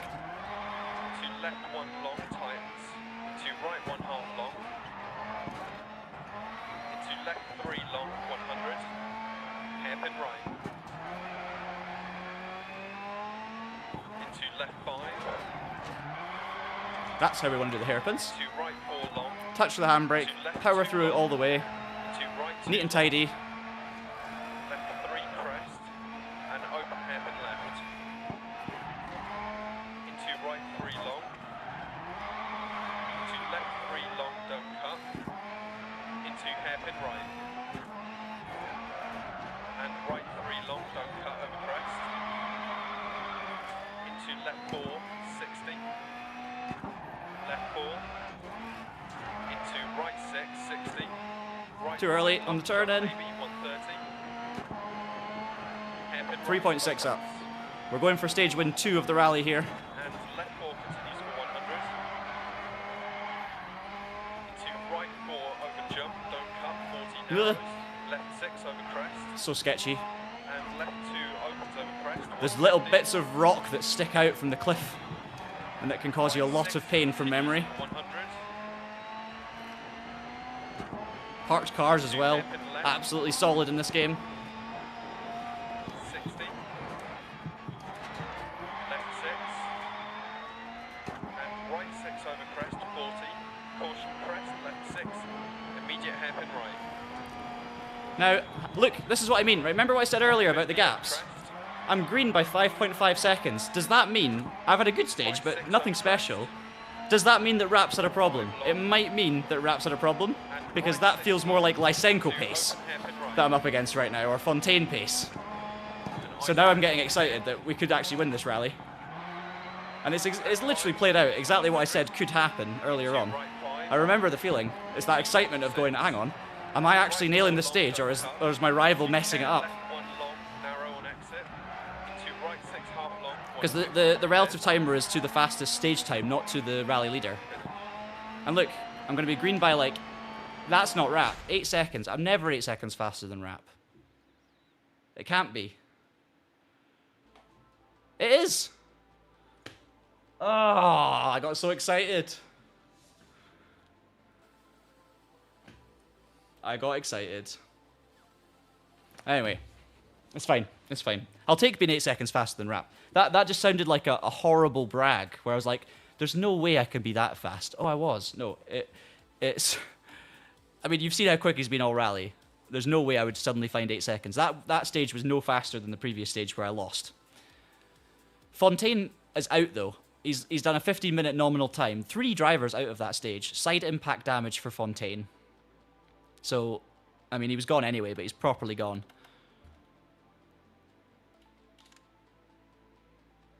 So we've got it down to 39 seconds now. We've got a big gap over third, but yeah, there's still no way we can close 39 seconds without an issue. But let's see. Let's see. We'll try and fire through these now, and then we'll make some decisions on what we're doing next. Col de Torini sprint on descent.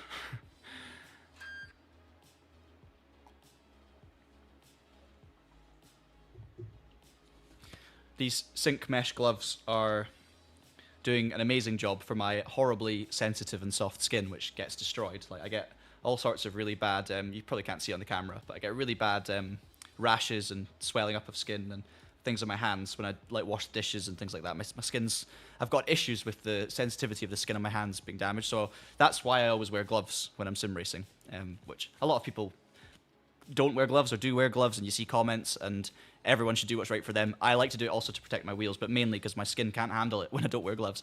But I'm just really, I've had these Syncmesh gloves I've been using now for a good couple of months, number of months actually.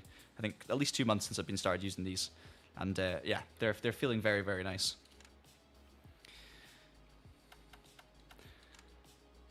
let's do a little crew recommended repair. The car is pretty much good to go. 98% exhaust, 100% everything else. Angus played the rallycross mode to death in this game. Yeah. Linden Hill, Hells, and Hollies. I'm with you. It was so fun. I think the rallycross I played more on Dirt 1 than Dirt 2. I properly got into the World Rallycross stuff, and it was just so much fun. And again, the difficulty level and the hardest difficulty for me was a really good kind of balance. This stage is 40% asphalt, 37% ice. We've still got our stiff setup on, but I think we're just going to go for it. It's downhill, so it's basically the crossover point at the top of the col, the peak of the col when you go down the other side. That's what we're doing right now. We're going down the side that we... Not that we just drove up, it's complicated. Anyway, doesn't matter, let's do it. Let's slide down the hill. That big ice section you saw earlier, it's that in reverse, basically. Go. Left 460. Right 3 long. In the daylight. Into left So we've got to be very careful because we're going downhill on ice, so there's no grip. So it's going to start with a lot of sliding, and it'll probably grip up by the end of it.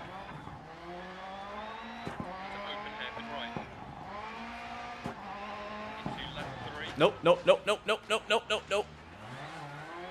If I went over there, I'm probably getting retirement from the stage. That's why I was panicking. Oh, John, what are you doing? That's me being overly excited about that stage win last time and forgetting that I'm on ice. I've literally just repaired my car and now I'm slamming it into every snowbank and wall on the col.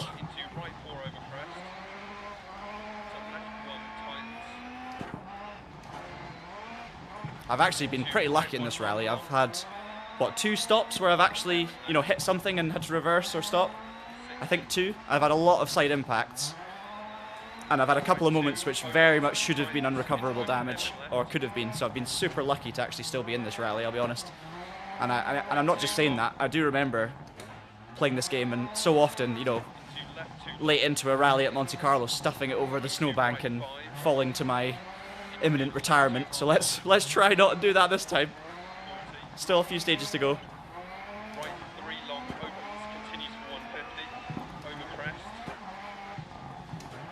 Nope, too slow through there. Left 1 long, and right 2 long 80. And then we're onto the tarmac and suddenly we're 6 seconds down, but we've got grip, so... Still a little bit of snow and ice, but it's not full snow and ice, it's patches. And right 5 long, 100 crest. That hairpin has a patch of ice on the inside which you slide on, and then when you run wide enough it suddenly grips up. You can feel when you're off the ice. 80, into right 4 long 80. You can see it as well, the kind of sheen on the surface. 130 crest. Right 3 long. Oh, don't hit the car. Oh, And left 3 half long over crest. that's an instant DNF probably. Into caution, left 3 don't cut. Into right 1. And left Can't see, but there was a stone wall on my left there. half long. Into right 2 long. Into left 1 opens 40. Second in this rally is going to get me good points Crest. in this championship.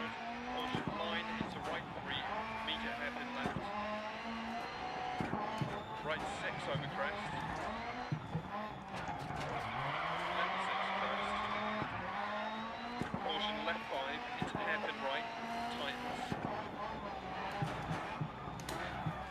90 through depth. Long crest. Finish. Right. Not a good stage. Possibly one of the worst stages so far, but it's fine. At this point, the result really doesn't matter. It's going to be P2 unless something crazy happens.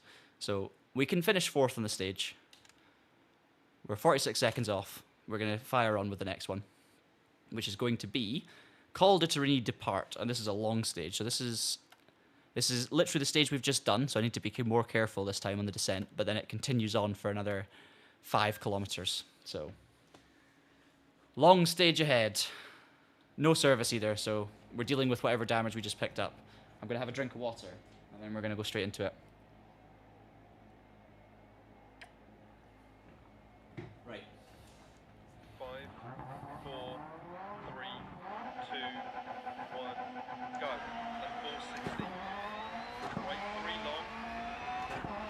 left 2 opens, and right 4, into left 1, right 3 long, into open hairpin right. Actually learn from my mistakes. Into left 3, into right 6, into left 2 half long, left 160,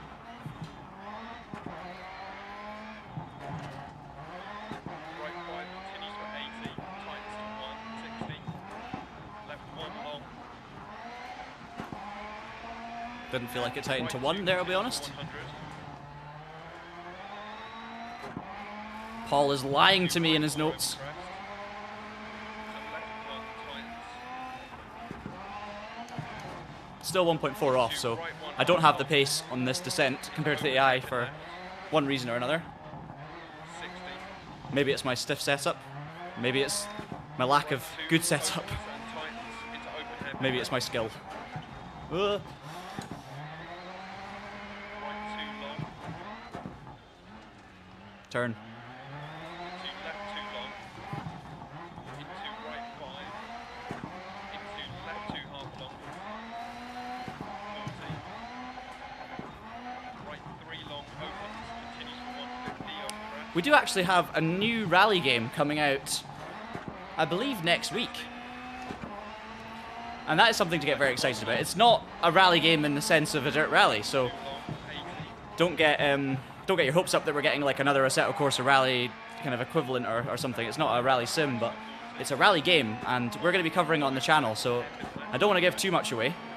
We are still before the game launches, but and right definitely if you're interested in rallying and you want a kind of fun pick up and play sort of rally arcadey style experience with a interesting twist, then you're going to want to subscribe to the channel, because we will have videos covering that game coming soon.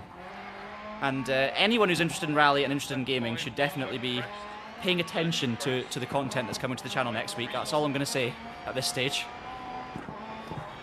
and left 3 half long over crest, into right 2, into caution left 3 don't cut, into right 1, Right, 4.7 seconds off the pace, despite me having a pretty, not a perfect run by any stretch, but a decent run on this stage so far. So I think pace-wise, we're just not there on this one.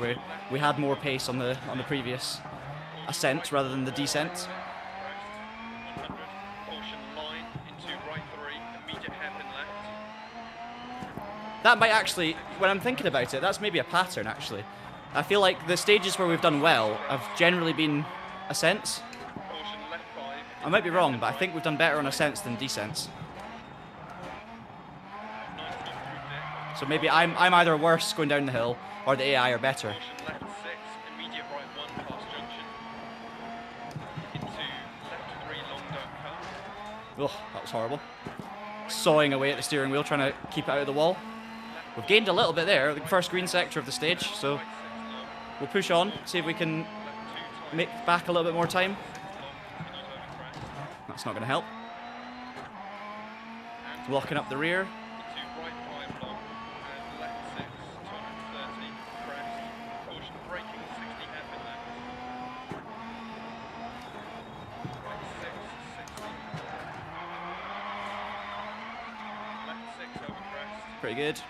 right 6, 80, hairpin right, 150, Oh, I thought the hairpin was coming, but there was a corner before it. Another green sector, so we're slowly pulling back time. It's not going to be enough to win the stage, but caution right 6 over crest, down, into maybe a better chance of coming second. right 6 long over crest,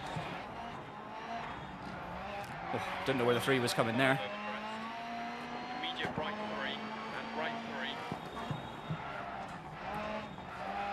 into left 2 long tightens, 100 over long crest, left 4 long, into left 6, and right 4 half long, into caution right 3 long over crest, into left 3 opens, and hairpin left, Lost a bit there. Still full concentration mode happening, because right 3 long down, this section is fast, as you've seen. into caution And I'm just seeing into stone walls, I'm seeing cars, I'm seeing all sorts of hazards scattered right 4, along the stage. into left 4 half long,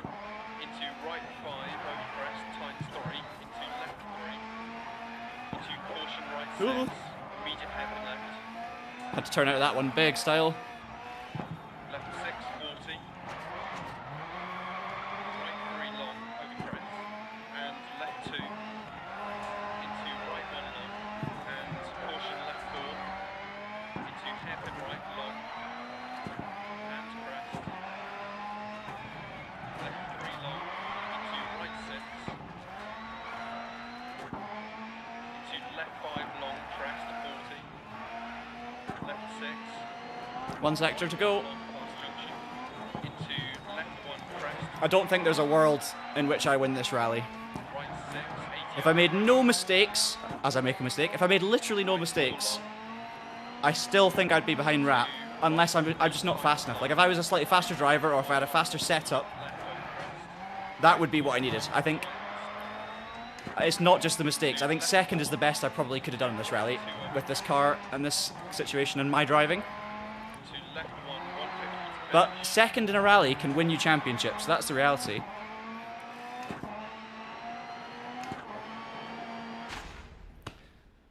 Whew, right, more red sectors at the end, but we were super close all the way through there. Second behind Rap again, becoming a bit of a pattern emerging. There's our wonderful Fiesta. 3 long, You can see it on the snow and ice, just skating down the hill. into left 1, into right 3 long, One thing I'm not keen on is the cockpit cam. I never race on cockpit cam in this game with the steering wheel on because the steering rotation doesn't match the real wheel. It's like it's like 90 degrees each way. It's a bit like Forza Horizon. So I'm not a big fan of that.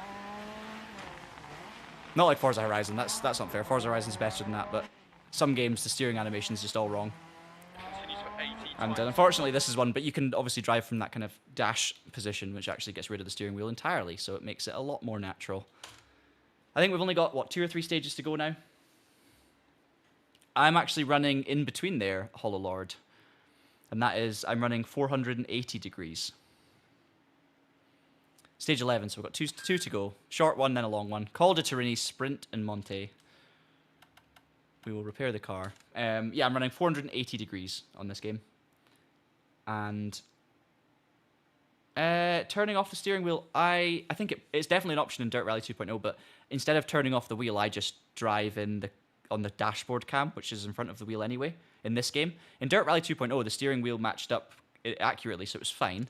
I generally drive, if I'm on my own, I will generally drive without the steering wheel on, because you don't need it. I'll turn the steering wheel on when I start playing a game to make sure my rotation's as it should be. Then I'll turn it off or change angle. When I'm streaming, I generally have the steering wheel on so that the people watching, aka you guys, can actually see what I'm doing in terms of my inputs, rather than, obviously you've got this camera where my face and the steering wheel, but I can't show you my angles and inputs on that camera. Dirt Rally is an exception because the steering wheel doesn't do anything anyway. It does all sorts of, it only rotates a tiny bit and it looks really unnatural and it makes it much harder to drive and it doesn't look good. So that's why in this occasion I'm playing from the dashboard. Right, 2 stages to go. Short one first. 540 with dash cam is good, nice. Yeah, 480 is quite similar to 540, just slightly more aggressive. And I just feel like it's maybe not, I think 540 might be better for some rallies, but it feels natural to me. That's the main thing. Does it feel natural? And on Dirt Rally, that's the setting. Yeah, VR is incredible. Yes, I have tried VR Dirt 1 or 2. I think I tried VR Dirt 2, and yeah, it's really, really good. Kevin knows. I'm trying to win it, Kevin. I'm trying my best. But we're going to get second in this rally, and we came third in the first one. So we'll evaluate where we're at after, not this stage, but the one after it. Into right 5 half long, 130. Left 6 over crest. Immediate hairpin right, bump on exit. Left 4. And left 4 narrows. No, too much rear end slip. Oh my god. I think I've just gotten rid of a light as well. I think I've smashed my front left light, and I'm really hoping the last stage, which is a long one, isn't dark. Left 2. And right 1, 100. It's been a really, really scrappy first 30 seconds of this stage. Make it 40 seconds. Left 1 half long. Into you really have to lean into the sort of driving physics of these games. You have to drive to the game, if that makes sense. You can't just apply your kind of realistic inputs and just hope that they work. You've got to get on board with the game. And one thing about the dirt games is they feel like there's a bit of a technique. And my biggest mistake, and I'm sure I'm not the only one with dirt rally, is I feel like I turn in too early for the corners and have to kind of turn out of them a lot. It's almost as if there's a strange sort of pivot from the rear of the car. It's something that a lot of people have talked about and analysed over the years, but it's just I don't understand how the physics of these games work. I'm not a game engineer in that sense. I don't develop physics. But it feels like there's something to do with the kind of pivot point of the car that's just a little bit odd, and it's exposed more on like narrow tarmac roads. If you drive from chase cam, it feels really weird, so you got to drive from cockpit, and then it feels more authentic. But feeling is such an important part. It's not just what's actually happening, it's what feels like it's happening. But you do find, like I find in this game, you have to get into the swing of it, and if not, you just end up quite often turning in a little bit too early for the corners.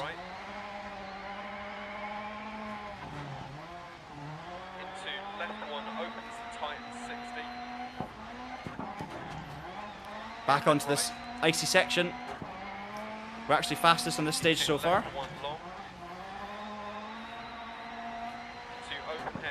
That's full throttle.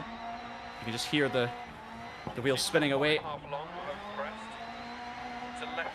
One thing I've never quite understood about this first dirt rally game is what tyres I'm on at Monty. You know, I've got more grip on the ice and snow than I have in Dirt Rally 2.0, but I'm not choosing tyres, and it doesn't feel like when I'm driving on the sort of dry sections that I'm on studded snow tyres. So I think I might be totally wrong, but it almost feels as if I've got the kind of like dry tyres on the tarmac, and I feel like I've got kind of snow and ice tyres on for the snow and ice. So there must be some sort of, nothing to do with the tyres obviously, but some sort of surface compromise where, you know, the tyres just work on both, or, you know, the ice and snow surfaces aren't as slippy as maybe they would be, because it's trying to simulate, you know, it's almost as if you've got the right tyres for both sections of the stage. And that's definitely not the case on Dirt Rally 2.0. But I have no idea what the reality is there. Right, we're not going to win the stage. We're going to hopefully come second. Flat through this one. There we go. Not first. Yeah, it's a familiar thing, right, that keeps on going with this kind of pivot thing. I don't want to... Yeah, I don't want to... how would I describe it? I don't know is the reality of how the physics of these games work. So all I can do is analyze what I feel and what I see. But when I've seen theories about the pivot point and all this kind of stuff, it checks out with my brain about how it looks like it works. So I would say, based on what I've seen, I'd agree with that there's something weird there for sure. But I've never really gone too deep into it, to be honest. I'm quite happy to just enjoy the game. Hey Terj, welcome along. And I'm very glad you enjoyed the last video. Was that the dirt video from yesterday? Hugely appreciated. And yeah, thanks for joining. Happy New Year. Hope you had a good time over the Christmas New Year period. Much appreciated. Last stage, Vallée Descente. So this is like full downhill run. So, I love this. This is a stage. This is basically what I've just got to the top of the col. I'm about to go over the other side of it, I'm pretty sure, and down. Yeah, I know. To be fair though, the game does look great. I'm with the prototype looking better than the actual thing. I love that he was essentially paying respect to the art director who left, because it's like basically saying like we couldn't recreate what this person did. It was amazing, but to be fair, they did a very good job. Whatever they did a good job. Okay. Let's do it. Last stage of the rally. It's almost 3 o'clock, which is crazy. We started at 1 o'clock. Ice from here. Left 2 and right 4 long, and left 5 continues for 80 over crest. Right 3 half long, narrows. Left 5 into right 3 tights to 260. I said at the start, I needed to do this rally to get enough points to guarantee that I stayed in the Masters, even if I abandoned the championship. But obviously, we're almost 2 hours in, and we're still on the second rally of the championship. So I don't know. I'll maybe put out a poll after this one, and we can decide what you guys want to see. But I'm kind of like, I feel kind of committed to this championship now. Like I would like to try and win it. With a third and maybe a second in this rally, I feel like I've got a chance. It's a good starting point for trying to win my first ever Masters Championship in this game. So I think it would be a bit of a shame if I was to abandon it. But I'll see what you guys want to do. We can also save it for another stream and just do some other, we don't have to abandon the championship to drive other cars. We could also just go and have a play around in other game modes and try stuff. So we will see. Let me know what you want to see.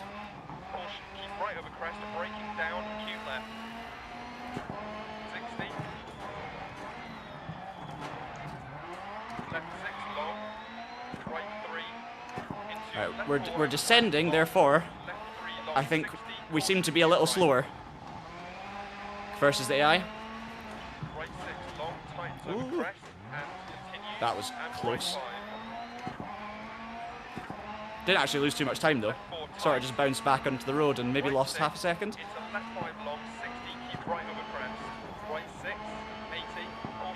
Yeah, we're 8/10 off the pace, that's fine.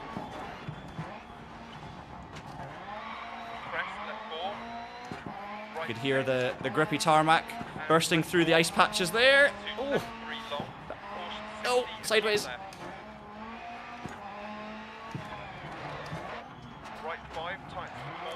Very scrappy. Got first gear too early there in the downshift.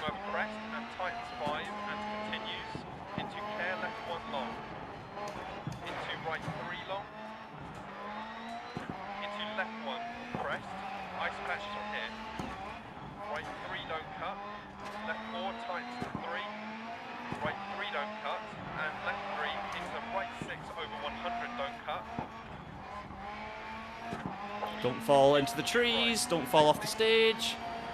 Nope, nope, nope. Meant it. Wasn't hairy at all.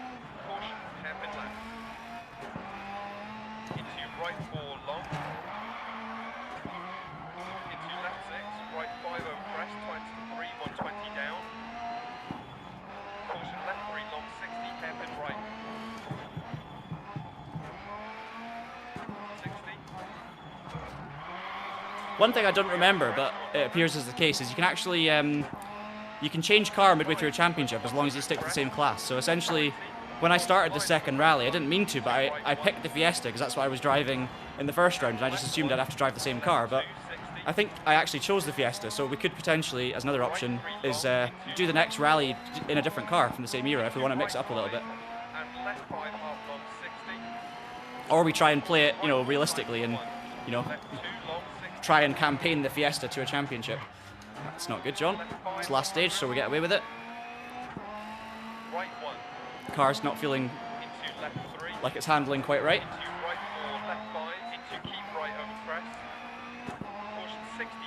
Right, let's try and claw this stage back into our hands. We're 1.9 off the pace. 1.9 seconds to gain.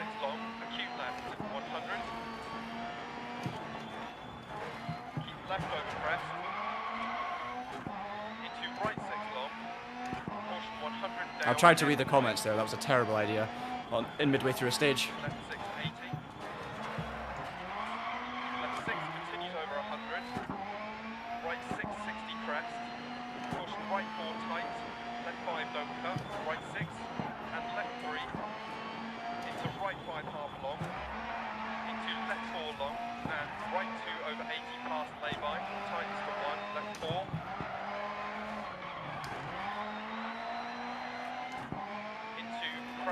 Come on, I want to win the last stage. 1.3, we've gained 6/10 on wrap, presumably. Absolute full push now.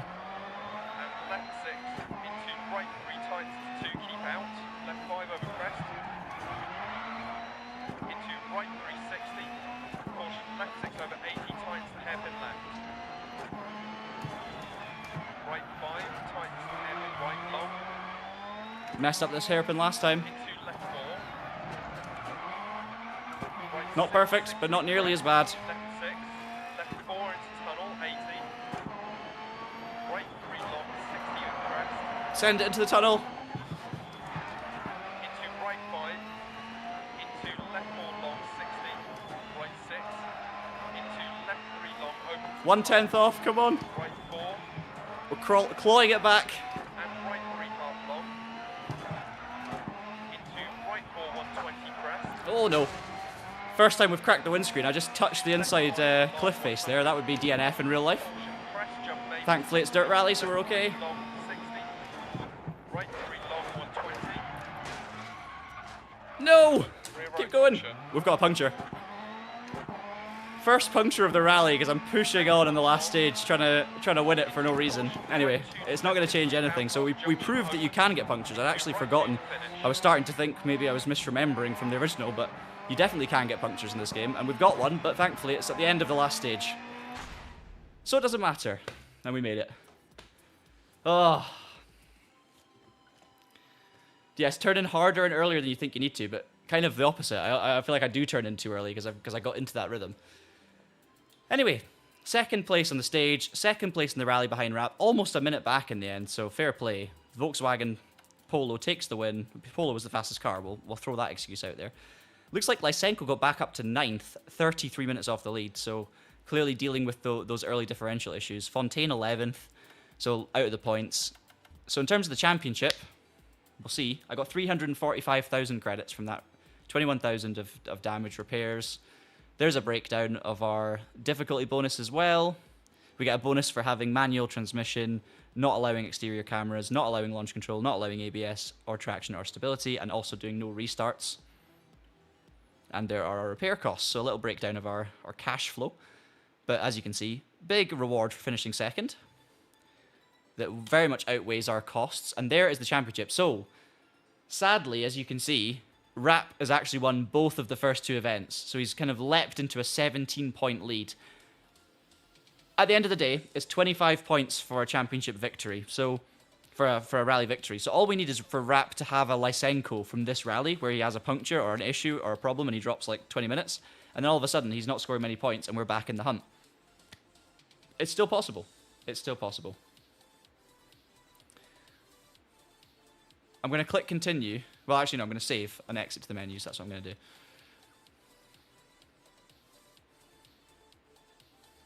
And that puts us back to this screen. So we can view the championship details. And there's the option at the bottom. Wait, no, you can't see this. Hang on. You've got the option to abandon the championship. So if we do that, it says, are you sure you want to abandon championship? This may result in promotion or relegation. So we don't want to do that. But if we want to do if we want to try and win a career mode championship in a different vehicle, we could do that. But I'm actually feeling, I don't know. I feel like it's been a good start, a third and a second. I don't really want to just cancel that because these rallies do last quite a long time. So what I'm going to do is I'm going to put out a poll and I'm going to see what you want me to do for the rest of the stream. And we will go with the majority. We are a democracy here at Traxion. We are sometimes a dictatorship when it comes to, videos, because I can't speak to you during a video to ask you what you want. But in the live streams, we're a democracy most of the time, within certain parameters. So let's do a little poll, and you guys are going to vote for what you want to see next. So, the options are, I'm up for doing one more rally. I know it's a long one, but I'm up for doing it. And then we will obviously, we can potentially pick this back up if there's enough interest in future and see if I can actually win a thing. Let's add some options.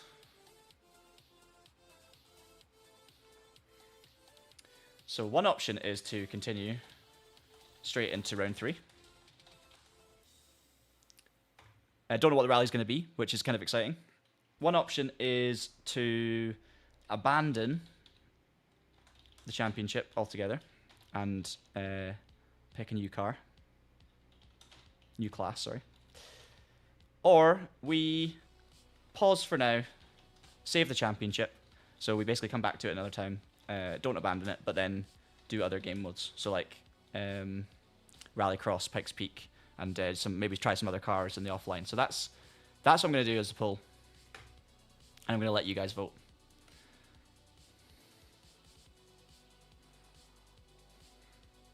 Hang on, where's it gone? Oh, it's there. Straight away, we've got some passion for straight into round 3. I like it. You know what? I appreciate you guys. No one is saying abandon.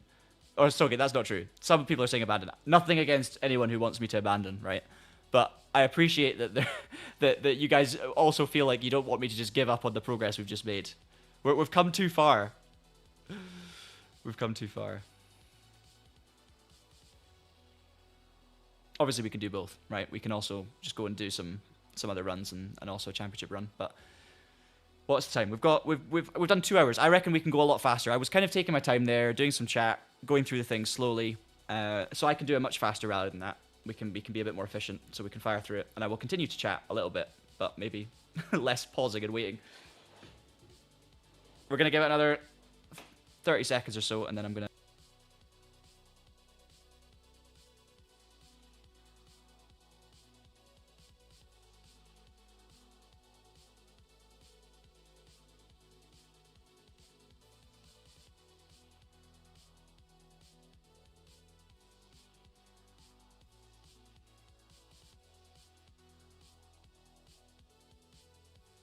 Help if I unmuted. There's so many fun rally-related things we can do on live streams. Like there's been a lot of good rally games over the years. If you're not too obsessed over, the perfect rally game, if you're happy for a bit of compromise, in terms of physics or features or something, every rally game has its place, right? Okay, poll is over, and it's clear. You want me to go straight into round 3, and I'll be totally honest with you guys. That's exactly what I wanted to do as well. I just didn't want to do something that you didn't want to see. So I didn't want to influence it either way. But there you go. So amazing. Thank you so much. So let's do that. Let's do it. Let me just fix the funky game resolution, which you guys can't see. Okay. So we're second in the championship. We've got round 3 out of 6. We can change car. Now, I don't want to jump into the Mini because we've only got 1 out of 5 upgrades on the Mini. And it just means that we're going to basically sacrifice a couple of rounds. So, we're going to drive the Hyundai or the Polo. Now, I'm kind of thinking let's take it straight to Rap and try and beat him in his own car, right? Try and beat him in his Polo. I don't know. I think it'd be level terms, level playing field. And we can, we're going for a championship. It's hard to win a championship in this game. As I say, I don't think I ever have at this difficulty level. So yeah, I'm gonna do it. We're gonna switch allegiance to Volkswagen. Oh yes, it's Rally Wales. We've got a forecast. It's gonna be wet Rally Wales. I don't know how the AI are in the wet. I can't remember if they're fast or slow. But yes, I love this. I miss this rally so much. I want Rally GB on the WRC calendar. I'm so happy. And do we have a setup? Can we get a setup for this car? I'm going to try one more time to get a setup. Because if we just get one.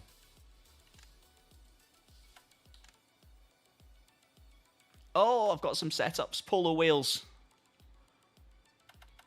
I've got all these saved from the past. So this is last updated. You can't see this. Last updated at the bottom left, 3,600 days ago.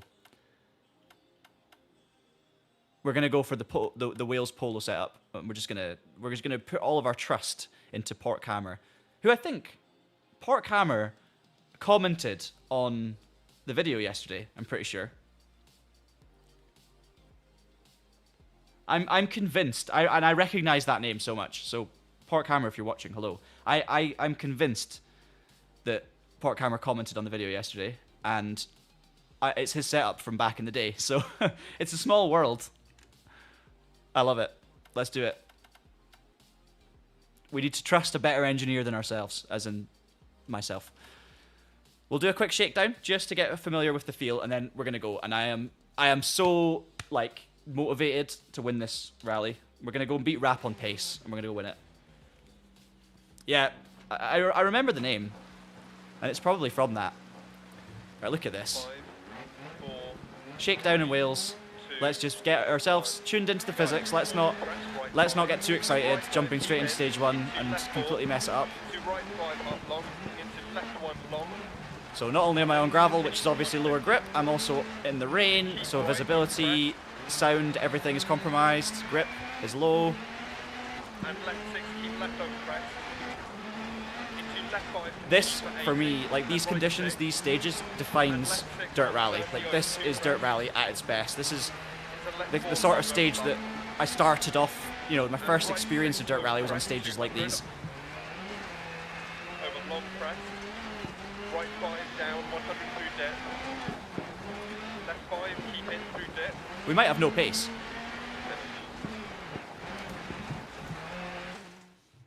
And also, port camera setup may be dry weather, but we're gonna go with it anyway. It might not rain in every stage. Let's do it. Whew. I care way too much about this. I care way too much. 5,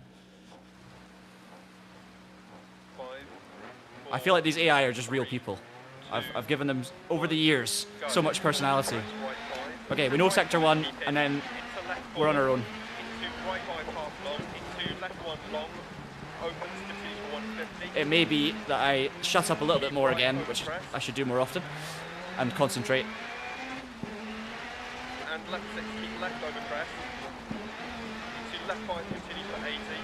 And right 6. And left 6. If you make a mistake here, you're in the trees or you're getting a puncture or something, so you've got to be so careful to keep it Over crest, 200. in the middle of the road. Over long crest. Right 5 down, 100 through dip. Left 5. And from memory, I think against the AI, I was quicker on tarmac than gravel, so I'm not going to get too confident that I'm going to be able to do it. 4 long. We're just going to try. It's a good start. Keep right over crest, 100. Left 6, keep in. Right 6, crest. Left 6, crest bump. Right 6, 60. Left 6, and crest 60. Right 6, crest. And crest jump maybe 80. Right 6, long. And right 4, crest. Oh, scary. Into left 6, keep in. 60, crest. Into That was a left 2, horrible left compression. Am I pushing too hard on stage 1?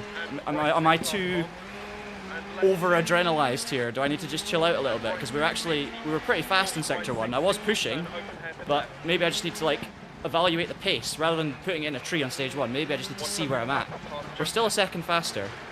It's only a second, and I was pushing, but I did make mistakes. So maybe there's a little bit of stage refamiliarization to happen before I start pushing 100%. Maybe I need to dial it back and just stay within, 5 or 10 seconds. Because I will crash if I keep pushing this hard, I think. I'm too confident, and I don't remember the stages off by heart at all. Left 5 long. Caution crest, immediate left 2 long, deceptive.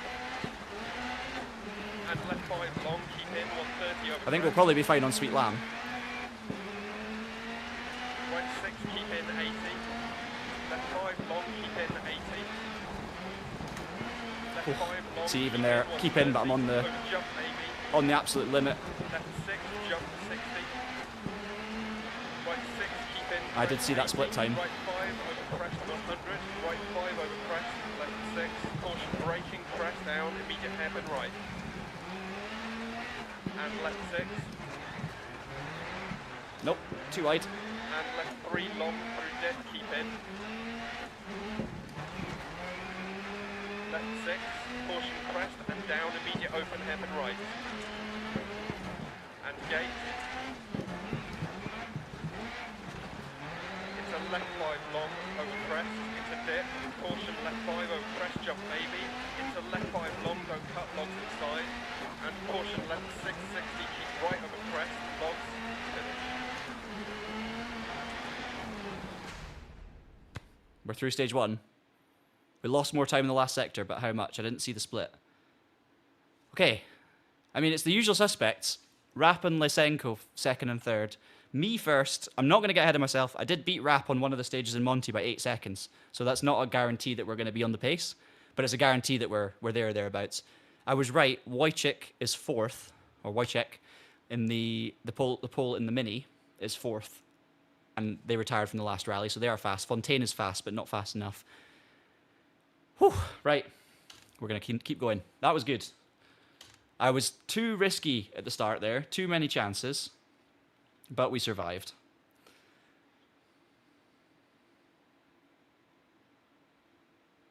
The force feedback on dirt rally is interesting. I think I don't think force feedback is its strong point, especially when you're like, if you use the direct drive and all these fancy steering wheels. To me, dirt rally felt just as good on a G27 as it does on like my Simucube. So that's something to bear in mind. Right, it's not raining. Okay, maybe this setup will be better in the dry. Who knows? And maybe the AI will be faster. Maybe they'll be slower. Let's just don't overthink it and just drive. 5, It's a long stage, this. 3, 2. So a little bit of preservation. I can't afford to put it in a tree and get a puncture. I need to win this rally for the championship. To right 5 up long, into left 1 long, opens continue for 150, into keep right over crest, and left 6 keep left over crest, into left 5 continue for 80, and right 6. The start of this stage is the first stage we just did, but in the dry. Into left 4 long Because I'm over bump, remembering these corners from the shakedown and the previous right 6 stage. over crest 200, over long crest, right 5 down 100 through depth. I'm just going to be a bit more cautious in this section. Right 6 over crest, and left 4 long through depth. I did get into Dirt Rally 2.0 esports, not on a high level, but or not on like a proper serious championship level where the winners are actually some of the best in the world. I did the virtual Scottish Rally Championship, and there was a lot of people doing them, like 100 to 200 people during lockdown. But when you get into dirt rally games and esports conditions, or kind of competitive conditions, you end up really learning the stages. You know every corner pretty much, and you're cutting them properly, you're taking all sorts of risks because you know exactly how tight every corner is. Then you go back to not playing it in 7 years, and all of a sudden it's like, okay, all of a sudden I'm recognizing sections, but I'm really relying on pace notes, and the bits that started catching you out on day one and then you got used to are back to catching you out again, as we saw at Monty a few times. I think the risk is higher here though. Monty is a bigger chance of ending your rally with unrecoverable damage or an unrecoverable car, whereas I think these rallies are more dangerous for like getting, punctures and general damage by putting it in the trees. You're more likely to crash, I think, on a rally like this, even if the damage is less likely to be terminal. And left 5 long, keep in 130 over crest. Polo's feeling good though. Can't really do a direct comparison with the Fiesta because I was obviously on tarmac and ice. Left 5 long, keep in 130. No. Over jump maybe. Nope, that's what I was talking about. Come on, get it back on. Oh, right. Thankfully, avoided a recovery there, so just lost a bit of time. No damage. And pace-wise, I think I'm good because I'm green again. So let's just. Maybe I do need to dial it back by 3%. And left 6. And left 3 long through dip, keep in. Left 6, caution crest and down, immediate open hairpin right. And gate. Into left 5 long over crest, into dip, caution left 5 over crest, jump maybe. Left 5 long, don't cut, logs inside, and caution left 660. Hate these sections where you understeer and there's trees on the side. It's like, it's terrifying. There's the time loss. That's okay. Braking crest, hairpin right. 80. Crest and left 6, keep in through gate 100. Crest into left 5, keep in. Right 3, gate 80. Keep left through gate, right 5 over crest, tightens to 4. And keep left over crest, 150 through dip. The reason I never won a Masters Championship in this game is just because I could never quite string it together for 6 rounds of a season. Like, I can win, I've won rallies, but I always have, there's a DNF in there, there's a, the big puncture and unrecoverable, and I tried to do it realistically, so I didn't really abuse restarts in any way. I tried, I wanted to try and race in a fun way against AI that felt real. because that was the kind of rally simulation other than RBR at the time. And gate 100. So I know it's possible. Like, if I combine my best results from every rally together, I know I can win a championship. Often as well, when you're playing the game, the other objective of career mode is obviously to upgrade, own every car and have them all fully upgraded. That's kind of a fun thing to try and achieve too. So I did spend a lot of seasons, you know, trying to upgrade cars at the start. So therefore, I can then pick whichever car I wanted now. But obviously that also meant that you'd start a season and you'd have a couple of slower results in the early rallies, and then by the time you were actually fast and fighting for wins, it was too late points-wise. So 10 years on from when this game was released, I still feel like the dream is alive to win a championship. And I remember it so vividly. Like, I remember just trying to win one and not quite getting it.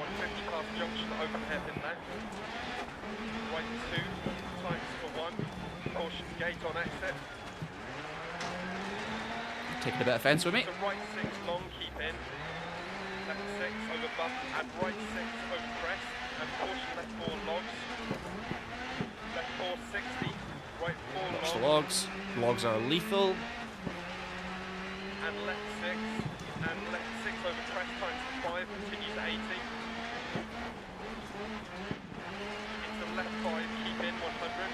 Imagine doing this in real life at this pace. And left 5 over Absolutely crest. mental. Right 6 100, keep mid over crest, jump baby. And left 6 80, keep right over crest. And keep right over crest. 80, And again, look at the competition with the AI. There's a 10th in it. I made that mistake earlier when I was pushing on.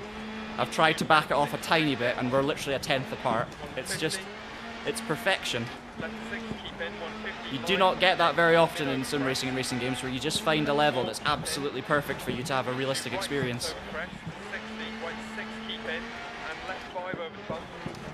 Into right 6 long, 80. Left 6 long. Obviously, there's no slider here. It's not like you get to pick an exact number between 0 and 100. It's just a kind of general level, and you don't even get to pick it. You just unlock it, and that's the level you're at through promotion and demotion. Anyway, we lost the stage by 0.003 of a second to Rap, but Lysenko, once again, Lysenko's having a nightmare. Turbo failure, and has got a nominal, or not even a nominal time, 24 minutes for Lysenko, so they're gone. Fontaine is gone, collapsed suspension. Wojciech's gone, so basically we've lost 3rd, 4th, and 5th from the rally, all losing like 9 minutes or more. Yet, Rap just continues on and beats me by 0.003. Okay, so it's on. We're leading the rally by 4 seconds. We're already 30 seconds clear of Kovacs, who's once again in 3rd. Oh. I'm seeing a good save. Was this, oh, I was about to say when was that? I don't remember doing a good save, and then remember when I sent it sideways into a field. That'll be what you're talking about. Right, let's keep going. Onwards and upwards, or downwards, because it's Pantmore reverse, and it's 60 meters downhill. 4,800, so a short stage, morning and morning and rain, sorry.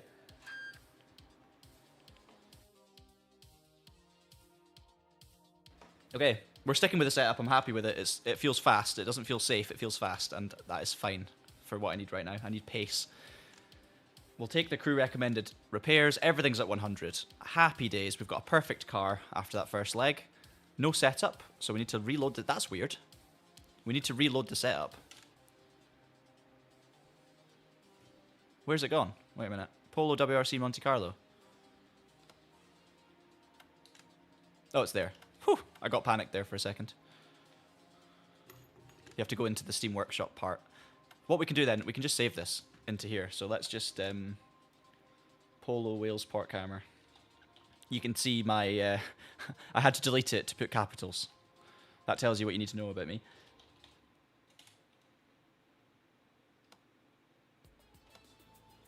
A little bit of character insight.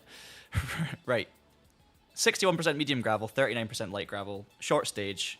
We're not messing around. We're going to win this rally. Are they slower in gravel? I don't remember. Maybe they are. Maybe it's... Yeah, I seem to remember being good at Germany. But so I thought the AI were worse on tarmac, or I was just better on tarmac. But actually, you might be right. ChatGPT for setups. That's dangerous. But you're probably right. Tell me the best setup for this car and track combination. We're not going to go there. We refuse to use ChatGPT at Traction. We don't open it. It's banned on my PC. If I open it, it'll explode. Thank you, Groggers96. Let's do it. 5, 4. We'll turn the music off though. Right, I'm gonna just again full push here. Short stage, very short stage. So limited chat, full concentration and push. Why is Paul Coleman's co-driving really quiet? Into right 6. Okay, it's fine. Into left 6 over bumps. Into right 4 continues over crest. Into left 6 60 past junction. Nope. It's fine. Sorry, that was a terrible noise that I just made. No idea where that came from. Turn left 1. Anyway, we've lost our 5-second lead. Turn right 2. Don't cut. Bad camber. Once again, it's that same as stage 1. Over too much adrenaline, too much eagerness to push on and kind of smash the stage time, and I just need to be a little bit more chill. 4 long. Caution, turn square right. Don't cut logs on exit. Thankfully though, I managed to stop it without a reset, so we only lost maybe 6-7 seconds. Into left 6 60. Left 3 long. Don't cut. 7. Into right 6 60 over That's crest. fine. We can easily get that back. I just need to reduce or eliminate those mistakes because we have the pace. Right 6 crest 130. Right 6 into care. Left 6 keep mid over jump. Into right 4 long. There's also a very light touch to the trees, so I will have a little bit of damage, but nothing Jump. properly affecting me for sure. Right 5 long. Into left 6 long over crest. This is so Into sketchy. right 6 half long. Cannot afford to push too hard through here. Through gate crest and left 5 long. Into right 4 40 gate. Right 6 Dropped another 40. 1.6. Left 6 into right 3 long. Oh, Right 5 continues to 80 over crest. hit the inside bank. To left 5 Got away with it. crest continues and tightens to 4. Keep right over jump maybe. Left 6. Right 6. Keep left over jump maybe. Right 5 long into caution. Left 6 big jump. Right 4. I'm hearing the word caution. I'm listening. Right 3 long past junction. Into left 6 crest jump. Right 5 long 60. Left 4 long keep in. We're continuing to lose time on this stage, but I'm not going to get dragged into it. And right 2 long. I'm going to pretend I don't care. Left And 3 long. I'm doing my own thing. Right 6 long. So right 3, left 6, right 4 crest. Left 4 long, keep in 100.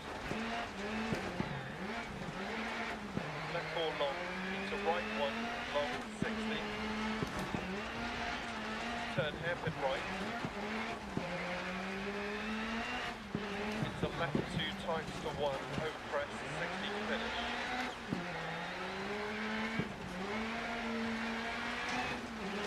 So I was actually slower than Rap on that stage, regardless of the sector 1 mistake. I only went faster in the final sector by like a 10th.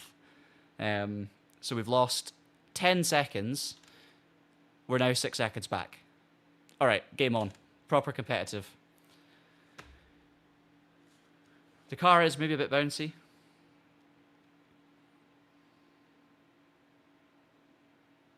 The excitement for the fans. Yeah, I just like to keep everyone on their toes. Definitely. You got, you know, Colin McRae showing flamboyance. It's entertaining, right? No one wants to be Sebastian Loeb or Ogier and just really good. No compromise. Oh, turn the split off. Yeah, that's a good idea. No, you're absolutely right about turning the split off, but for the excitement, I always, like, if I was taking it seriously and doing esports, I should have turned the splits off. But because we're having a bit of fun with AI, I'm happy to be irrationally influenced by a split time and think I'm doing badly or well. It's kind of, I don't know. It's part of the fun for me.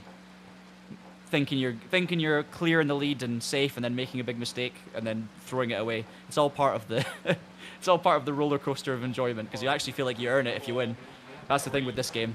You have to earn it. Totally agree on the rally resurgence. We needed, after EA Sports WRC, which I actually thought was genuinely, I think it's better than people give it credit for.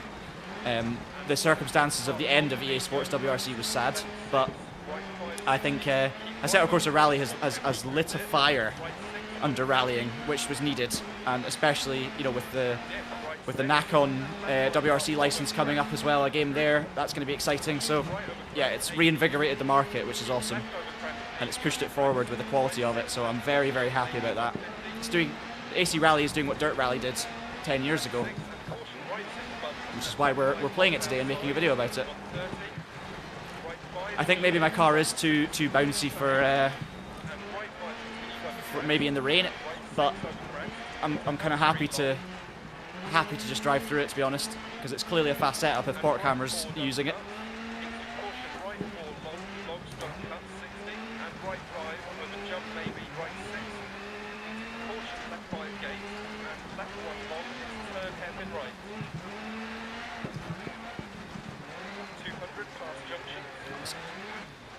A little bit scrappy, but not so bad.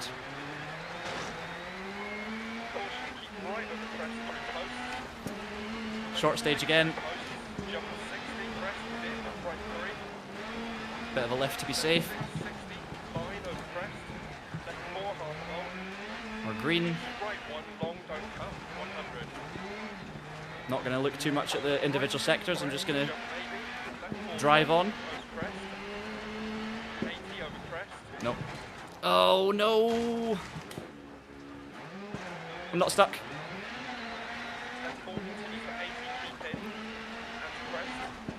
That literally could have been to do with the bounce that we were just talking about. Or just maybe a bit too eager.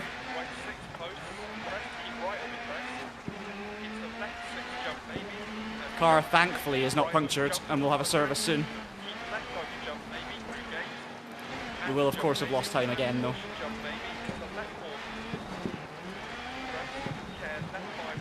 I'm not pushing. I'm not trying to make the time back up. That's the key. When I see a red number or make a mistake, I cannot overdrive to get the time back, because clearly I'm pushing at a level that I'm already finding my limits. What, 3 times now I've gone off? So I can't just switch it on and go faster. I need to make more time. I need to essentially drive a bit safer, you know, and reduce the mistakes. Until the very end of the rally, and then if you need to go for it, you need to go for it. And that's what we'll do if it comes to it.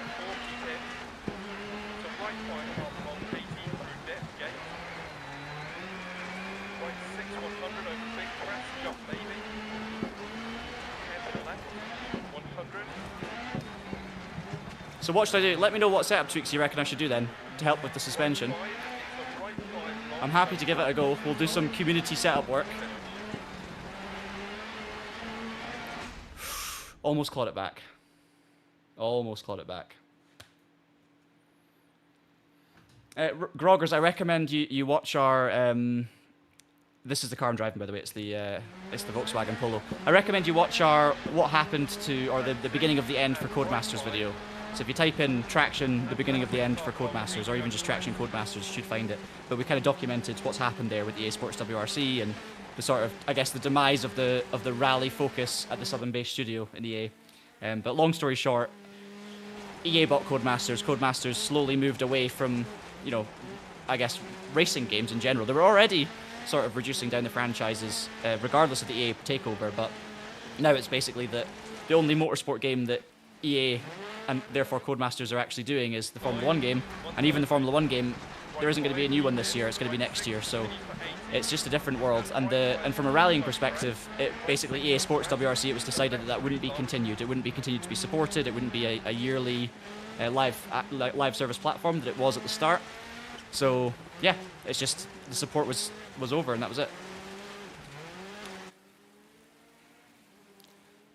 Because I'm coming straight off these stages and then chatting away, I apologise if I'm speaking a little fast or if I'm not being very coherent, because my adrenaline. This is getting my adrenaline going. Like it's a challenge, full concentration, full push all the way through these stages, and yeah, it's actually a thing. It's a real thing. Soften the front suspension. All right, let's do it. Let's just do little clicks and stuff. Let's not do anything spectacular. I think it's better to make subtle changes. So we'll just do a general soft front suspension, 1 click. And yeah, I think we go from there. We're gonna attribute this to yourself. So all right, let's not overwrite it. Let's call it Polo Wales. It's now your setup, okay? There you go. That's what I do. I take someone else's fantastic setup. I make one little tweak to one setting, and it's now my setup.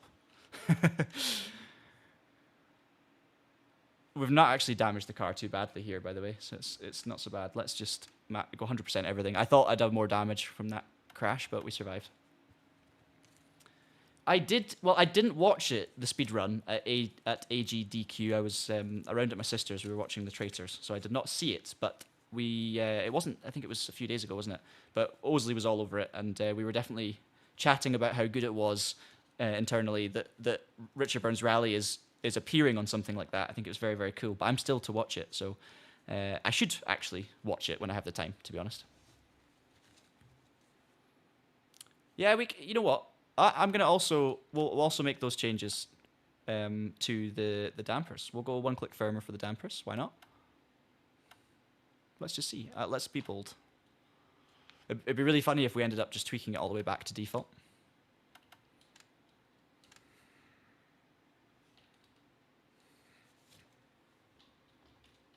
We've run out of letters. Sorry, Control. It's Groggers has the naming rights. we can't add names. Okay, stage 5 is Sweet Lamb. We know Sweet Lamb pretty well. It's a long stage. I'm not going to sit here and go, oh, I'm going to push harder, or oh, I'm going to back off, or anything. I'm just going to drive. Just going to drive, and if I crash, I crash, and if I survive, great. I've got enough stages to make up time, but I don't want to fall too much further back, because Rap is Sebastian Ogier. Go. 40, right, 2 tightens to 1 down. Into left 4, immediate turn square left. Full Sweet Lamb attack now. Small crest. Into left 2 tightens to 1. Into right 4 long. Into left 6. Into right 2 long crest.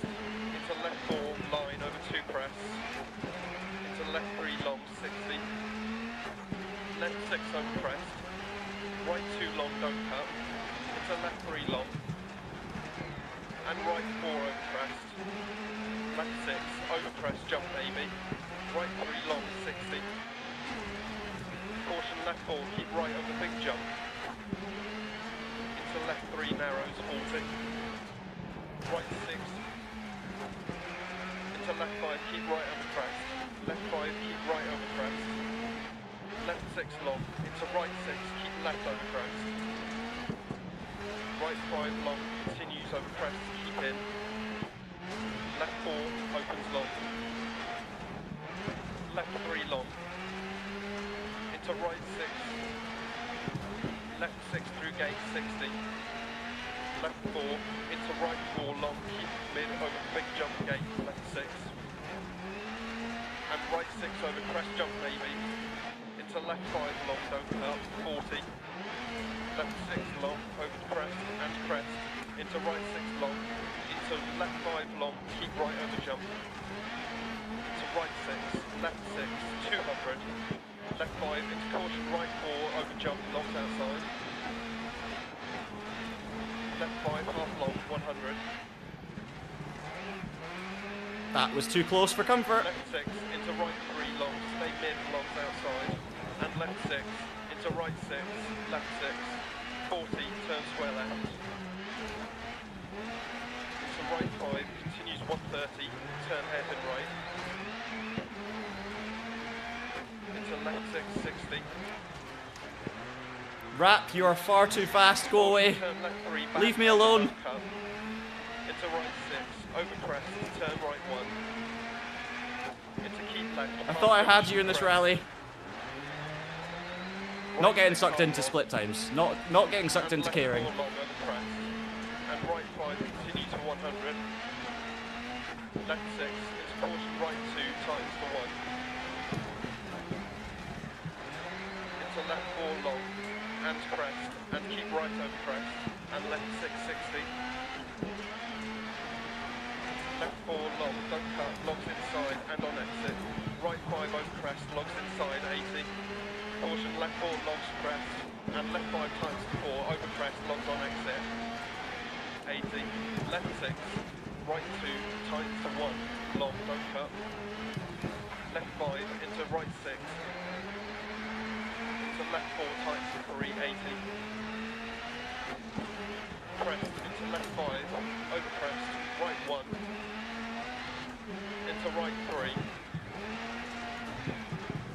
Caution left 5, into turn square left, don't cut. And right 6, left 6, crest, right 5 past junction, left 6, into left 4 crest and turn right 3. Into left 3. Into right 5, into left 5, into right 2, into left 5, right 6, into caution left 5 over crest, 80 past junction, turn square right. Oh, that's not a spin. No. Go back the other way. I don't know how I managed that. Left 3, half long past junction. Just, it must have just clipped a bank at just the wrong angle with the wheel. Into left 4, continues for 100, don't cut. It's okay, we keep going. 100 through dip, keep left over crest. Left 6, 40, left 3. Right 6, left 6 past junction. 40, keep left over jump, 130. Caution, keep right over jump, past junction, braking. Left 6, into open hairpin right. Left 6, over crest, 80. Colin McRae. Left 4, tight, don't cut. Into right 6, half long, 80. Caution, right 5 long, into turn hairpin left. Let's not do the same overshoot on this hairpin.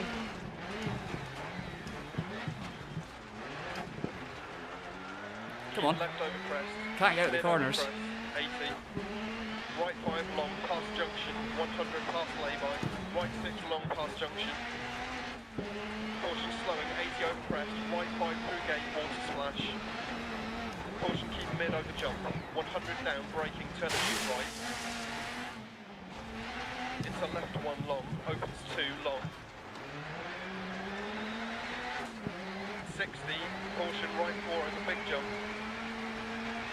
And right 6 over big jump, 40, down, right 3 water splash. Right 2 through gate, opens past junction. 60 past junction. Left 5, opens crest, into right 6 long, 60 to finish.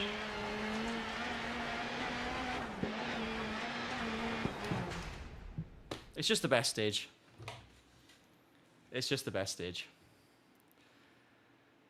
Oh, yeah, it felt pretty good. It felt pretty good. I actually think it's better now. And look at that. We've got our 7 seconds. In that, literally with the mistake as well, with the spin, we nailed it. Could have been better, but 7 seconds back. And that puts us in the lead, I think. 1.4 seconds in the lead. Setup's good. Thank you. Thank you, Control Garage and Groggers. It would have all... Of course it's all your fault if I crashed. No, I don't have a clue what I'm doing. That was good. It feels good. Car feels good. I don't know if it's faster, but I mean, the evidence we've got so far, pretty good. Sweet Lamb is a stage where, I mean, it's an iconic stage. It's one where I felt more familiar compared to the other ones. So I could probably be a little bit, not necessarily push harder, but push with more confidence. And I don't think I've ever had a spin in that sort of marshy area in the middle before. Fascinating. But you see how it happens. I took too much. I think I cut too much, didn't I?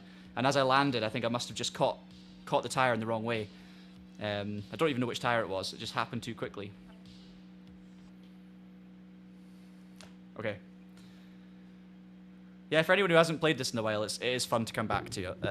In the same way that, I mean, Dirt Rally 2.0 is fun to come back to. I can't wait to really get back on that at some point when we have an excuse to make a video and a stream about it, which we will find an excuse at Traction to make a video about a rally game that we love. But great to come back to the Dirt Rally 1. That was huge fun. We've got a rally to win. 1.9 seconds in it. Let's just kick on and try and beat Rap.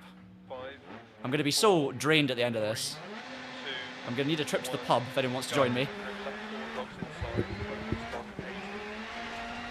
This is another less familiar bit of stage, so I need to concentrate on pace notes.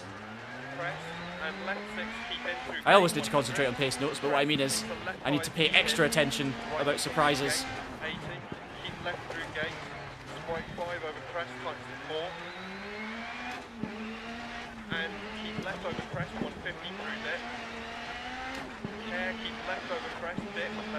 100, right 6 over crest, 150 through dip, left 6 half long crest, and caution braking. This is left over absolutely crest, terrifying. right 2 times to 1. All 6 left, 6 rights, bounces, jumps, Right trees 5, either side. and Absolutely right 5 over crest, continue disgusting. 100 through dip.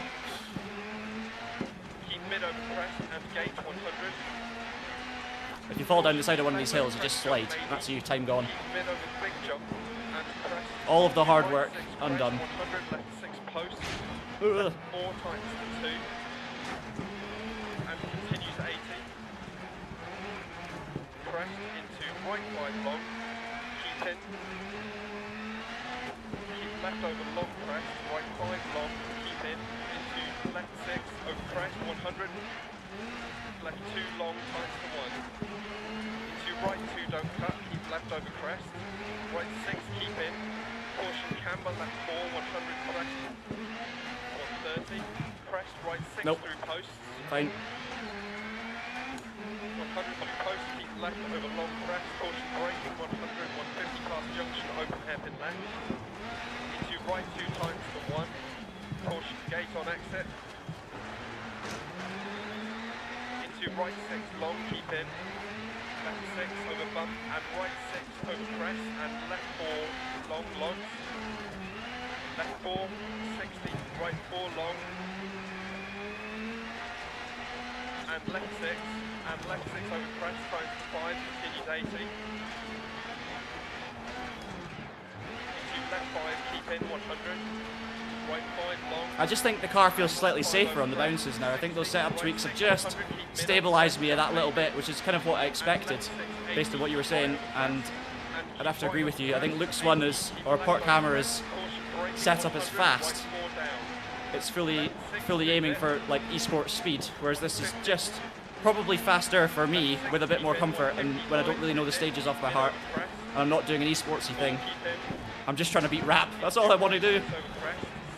Right 6 keep in, and left 5 over bump, into right 6 long 80, left 6 long 80, right 6 to finish. Okay. Oh, sketchy end. That car is definitely ploughing into the trees, if that's real life. We won the stage. 4.8 seconds clear. Lysenko just doesn't quite have the pace of Rap in this one, or me. So, and obviously he's out of the rally anyway, way down the order, which means I've got a 6.3 second lead. Is that the biggest lead I've had? 6.3 seconds after 6 stages. It's absolutely wild. I love it. Someone asked me earlier about Dirt 4, what I think about Dirt 4. Dirt 4 is possibly my least favourite of all of the Dirt games. However, that's doing it a massive disservice, because I think for me it was the timing of it and the expectation of Dirt 4. Thank you, Control Garage. Thanks so much for joining. Hope you enjoyed yourself, and we will see you again soon. Yeah, like the Dirt 4, because of Dirt Rally, and because I loved Dirt 3 so much, and then Dirt Rally came, and I loved Dirt Rally in a different way. Like, to me, Dirt 3 is the best game of the whole franchise, and the Dirt Rally element of the franchise, the sub-branch to the franchise when the rally thing happened, was the best thing that could have happened to the franchise. So it's a combination of, you've got like the best of the kind of playgroundy gymkhana games, and the start of the better side of the franchise for me personally, meant that when Dirt 4 launched, I felt a bit lost. Like, it didn't feel as good as Dirt Rally, which I was gutted about, because I didn't realize at that point they were going to split into 2 different branches. I wasn't as familiar with the industry and with how these things worked, and also what they were planning to do with Dirt Rally 2.0 and Dirt 4, you know, going separate ways. I just thought, oh, Dirt 4 is going to be like Dirt Rally physics and basically Dirt Rally 2, but with a 4 moniker. So therefore, when I played it, and also my PC wasn't good with it, the frame rate was pretty shocking, which didn't help my opinion of it. And to top it off, the thing I was most excited about with it was the kind of stage generation. And because I thought, oh, the worst thing about Dirt Rally is you get to know the stages, and then it feels more of like a hot lapping thing where you know the stage, rather than the fun of a rally where you're really needing to pay attention to every pace note. You don't like learn the corners. So I thought Dirt 4 stage generation, amazing. Every stage will feel unique, and it'll feel like I don't know the stages, and that's great. And then I just found the actual implementation of it, because of the way it had to be, it was kind of simplified. It just, every corner looked the same, and that to me took away all of the personality that the Dirt Rally stages had. And it also didn't, for me, have the same Ken Block energy personality that Dirt 3 had either. So for me, Dirt 4 was the worst of the franchise, but objectively, it's not a bad game. I think it's actually a pretty well fleshed out game. It's got a cool career mode. It's got stage generation, which is interesting. It had a really cool sort of mess around mode, where you've got like the compound, and the challenges in the compound are actually really fun. So it wasn't as bad as it was. My experience of it was worse than the game itself. Hopefully that makes sense. But I very much appreciate that other people love Dirt 4, and if that was your first Dirt game, it's incredible. So, yeah, that's my opinion. Hello, Jay. Nice to see you as always. Hope you had a nice New Year period, and always good to see you in the chat. Enjoy your weekend. Let's do it. Next stage. We've got a 6-second lead. It's a short one. It's raining again, so I need to get my head around the rain. It's slightly tougher in the rain, of course. Just a little bit less grip, less visibility, more concentration required.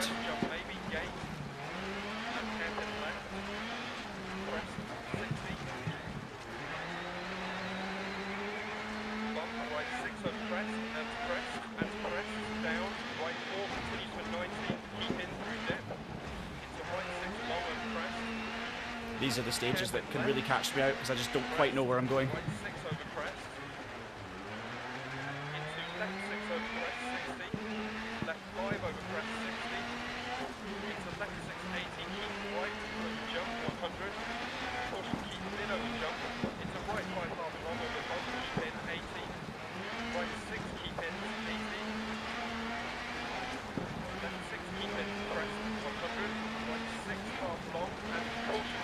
I'll happily lose a little bit of time on this stage because I am lacking the confidence.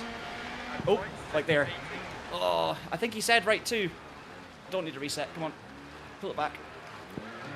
I'm lacking the confidence. I don't know where I'm going, and that's why I'm saying I'd happily lose time on these stages to not have a big off, and that was a pretty big off in terms of time loss. Sadly, we're probably going to have dropped our 6 seconds in that corner alone, which is why this is such an enthralling battle to be taking part in.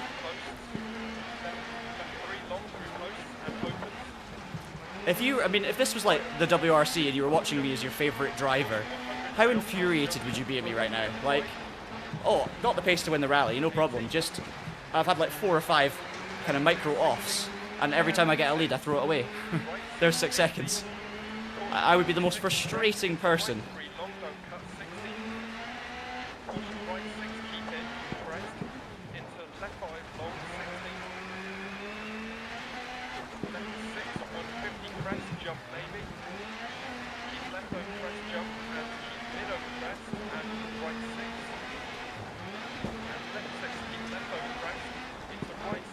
These bits are way too fast to take risks, or to take big risks at least.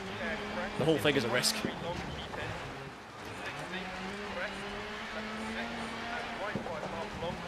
That's why. I don't know how I got away with that.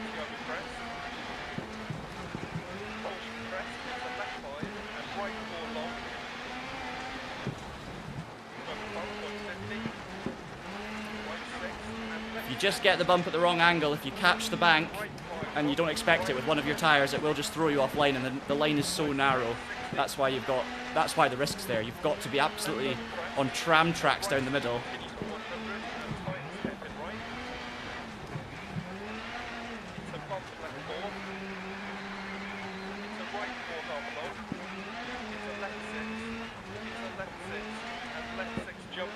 I feel like so much of rallying is like knowing when safe to push and knowing when is not safe to push. Like, when have you got margin and you can just cut corners and really drive at 100%, and when can't you?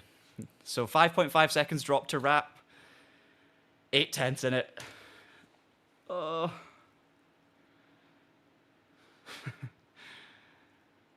5 stages to go. Pontmore, Bidno, and we're ending with River Severn, which is the one I don't know as well. That's terrifying. So I need to build up a little bit of a lead, I think. This is the first part of Sweet Lamb, right? So this should be okay. This is where we create a small gap. Let's get our 5 seconds back. Into left 4, immediate turn square left, 60. Keep right over small crest. Into left 2 times to 1. Into right 4 long. Not going to go crazy though. Into left 6. Into right 2 long crest. Can't afford overconfidence because I will stack it. 2 crests. Into left 3 long, 60. Left 6 over crest. Right 2 long, don't cut. Into left 3 long. And right 4 over crest. Left 6 over crest, jump maybe. Right 3 long, 60. Caution left 4, keep right over big jump. Into left 3 narrows, 40. Right 6.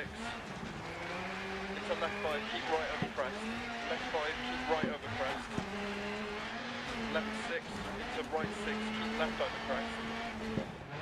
Right 5 long, continues over crest. Oh, that was a kicker.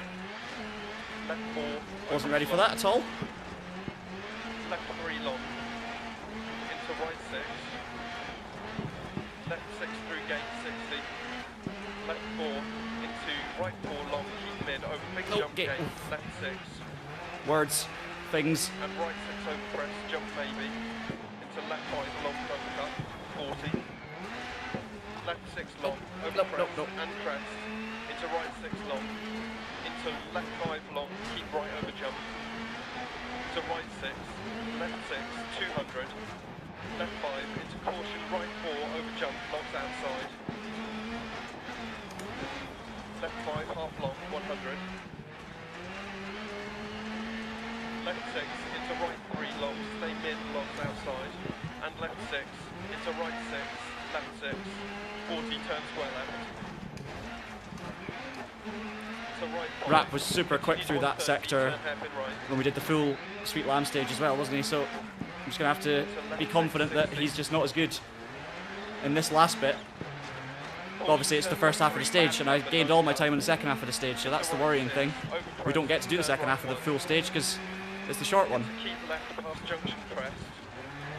But I think this sector, if I remember correctly, I gained it back in this sector. Let's see if it's the same again.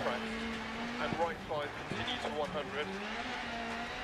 Left 6 into caution, right 2 times to 1. Into left 4 long and crest. And keep right over crest. And left 6, 60.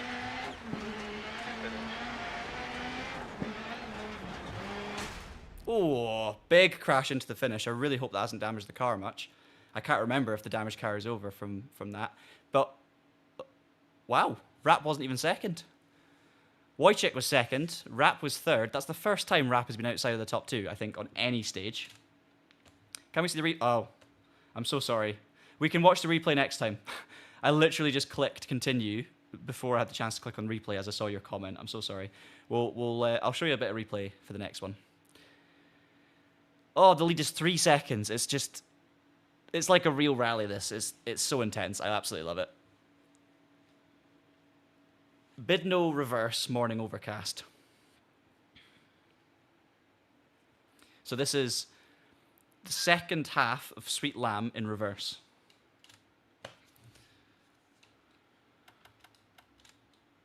Four stages to go. Right, let's get the car fully repaired. Looks like damage is not a problem. We're still 100% on everything.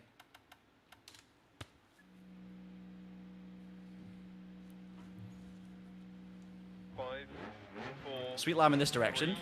Can't remember what I'm doing. 1, go. Right 4 long, 60 over bumps. Left 6 and right 5 long over Hopefully it just kind of, hopefully it unlocks something in my brain as I'm driving it. Left 4. Into left 6 over jump. With caution, left 3 continues over jump. Right 1 long, tight, don't cut. Into acute left, post inside, 60. Caution, keep mid over jump, water splash. Very good start. This is the bit that's always really tricky. Crest 150, half junction, left 6 over bump. Going the other direction, that bit is horrible, so tricky. Right 6, not going to take too many risks. Into right 6, 130, care crest into acute right. Into left 6, continues 130 over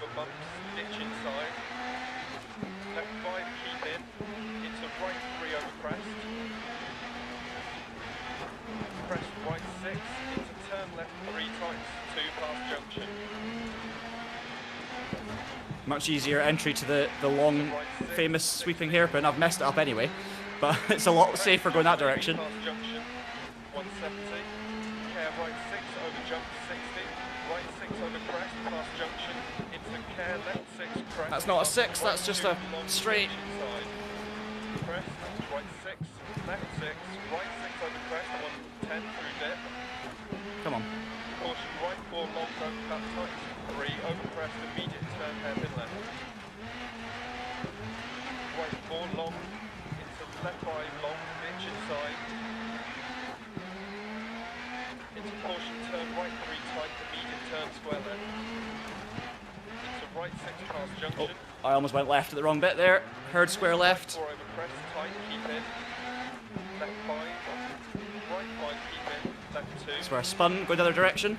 And right 6, into left 6, into right 3 long, into turn left 3 half long, crest, jump maybe, into right 460, turn right 6, care left 6 over crest, 80 down, turn square right. Right 6, into left 4 half long, keep in. Almost tipped over Into the left edge. 2 keep in. Into right 5 long 100. Right 1 don't cut. Into left 6. No. Into right Turned in too early, got the car sliding in too early. opens 100. Care logs right 5. 80 through dip.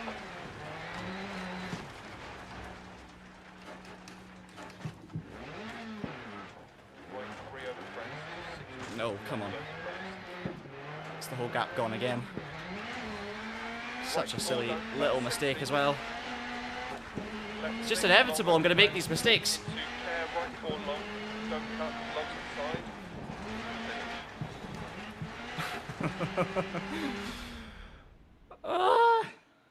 6.3.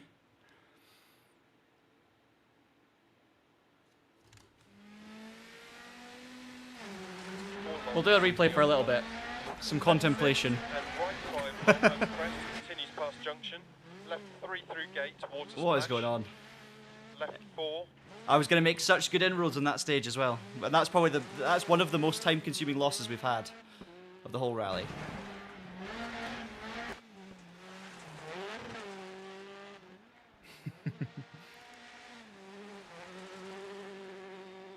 Little view of the polo from the outside. I nailed this. This was lovely. Crowd loved it. Got the next hairpin pretty good too. Then did a terrible job through the long left. Left 6 over bump. 100 past lay-by. Crest, left 4. Into right 6. Stay It was a mid touch over wide, crest. but it wasn't To bad. Right 6, 130. Through this Caution next one. Crest into acute right. You can hear the co-driver during the heli shots, which is quite funny. That's satisfying. There we go. Not bad at all.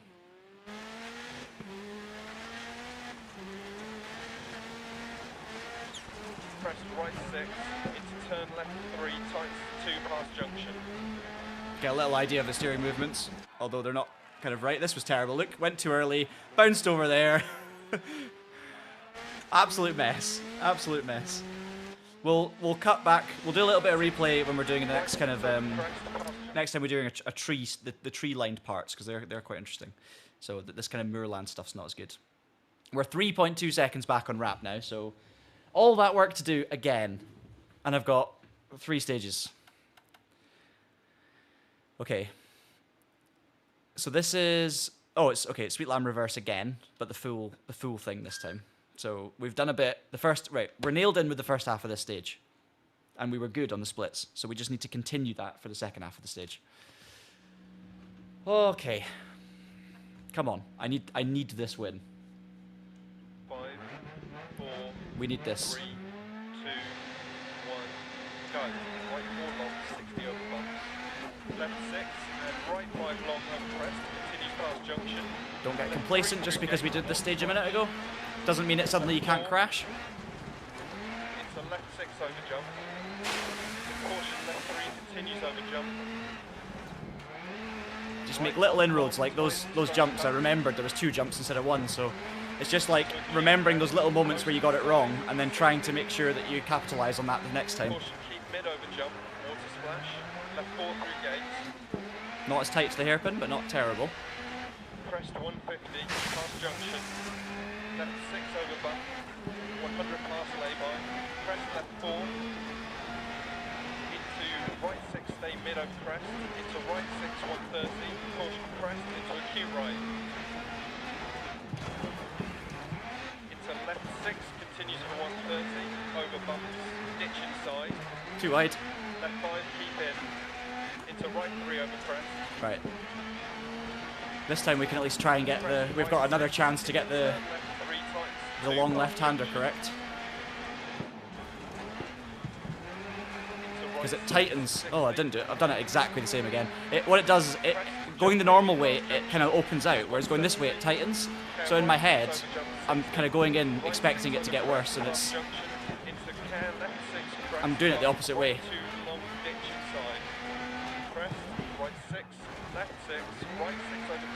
I need to be a little bit neater and tidier through this sector, because I did not do this bit very well on the last stage. Just a bit scrappy. And right 4 long, into left 5 long, ditch inside. He says doing it pretty scrappy. Into caution, turn right 3 It's this bit though. turn square left. So there's a right-hander before Right the 6 hairpin. past junction. Into right 4 over crest, tight, keep in. And then I want to be neater through these kind of left-rights. Just keep it a little tidier and be a little more direct. Right 6, into left 6, into right 3 long, into turn left 3, half long, crest jump maybe. Much To better. right 460, Just much slower and tidier rather than trying to cut every corner. left And 6 over crest, yeah, 80 down, turn square right. Right 6, into left 4 half long, keep in. didn't fall off the edge. Into left Overall, 2, it's just been a better run of this part of the stage. Right 5 long, 100. Right 1 don't cut. Into left 6. Into right 3. Into left 2 long, open to 100. Care logs. Right 5, 80 through dip. I'm expecting the split times for wrap to come back towards me for the second half of the stage. And I'm just going to try not to think about it. I'm just going to focus on my own thing Right 4 long, don't cut, logs inside. and let them come back to me. Because we've got a bit of a gap. Just focus on the stage. Over crest, caution, keep left over crest, down, into right 4 long. Not liking the cautions here. Into right 6. Into left 6 over bumps. Into right 4 continues over crest. Into left 6, 60 past junction. No, where'd that corner come from? No! Turn left 1. We've not got a puncture, we've gotten away with it again. Turn right 2, don't cut, bad camber. Into left 6. Into caution, right 6. I'm sure, when I say where'd that corner come from, I'm sure the pace note was very loud and clear and in plenty of time. It's just, I missed it. Into caution, turn square right, don't cut, logs on exit. Right 6, don't cut. Into left 6, 60. Left 3, long, don't cut. Into right 6, 60, over crest. Caution, right 5, into left 3, tight. This is a over sketchy bit, I think. Right 6, crest, 130.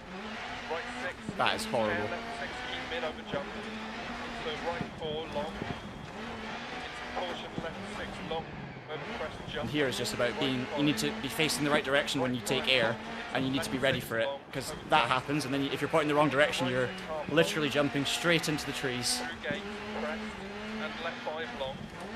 Into right 4, 40, gate. Right 6, 40. Left 6. Into right 3, long, 40. Right 5 continues for 80 over crest, tight 3. Into left 5 over crest, continues and tight 4. Keep right over jump, maybe. Left 6. Right 6. Keep left over jump, maybe. Right 5 long, into caution, left 6 big jump, right 4, left 6 40 bump, right 3 long. I heard big jump. Into left 6 crest jump. I heard big jump at the last second and managed to just about control it. Long 6 Could have done with an earlier pace note there. Caution, keep right over jump. Left 6. And right 2 long. Or maybe it just took about 10 seconds to register with my brain. Maybe that's the problem. Right 6 long. Right 3, left 6. Right 4 crest. Left 4 long, keep in 100. Left 4 long, into right 1, long 60. Turn hairpin right. Into left 2, tights to 1, over crest, 60 to finish.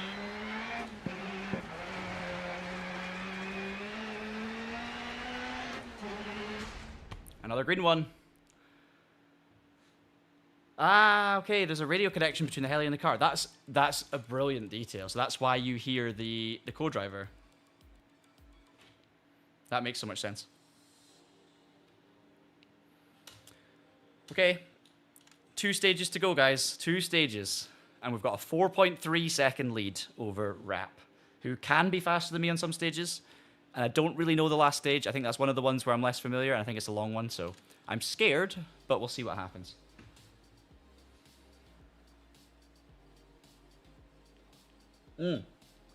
Okay, Bidno Moorland. This is... Okay, this is the second half of Sweet Lamb. This is probably the bit of stage I gained the most on the AI earlier. So, if I'm clean, if I drive within my limits but well, I can hopefully build out the lead a little bit. And it just gives me that margin. And then I can sort of drive to the splits in the last stage, within reason, because obviously I can still make mistakes when I'm driving to the splits, because all it takes is one bad bump, or a bad bounce, or a missed pace note, or, you know, anything like that. And as you've seen, it so quickly goes wrong. So, our car, I mean, once again, we've got like a perfect repair. Oh, no, actually, I say that. We do not have a perfect repair. It's close, so it's absolutely fine. We'll not think about it. Right, get your, I'm going to start a poll.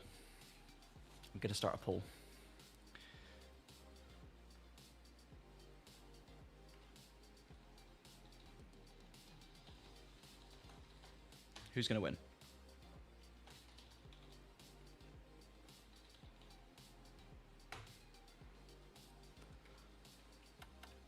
We'll do a live survey.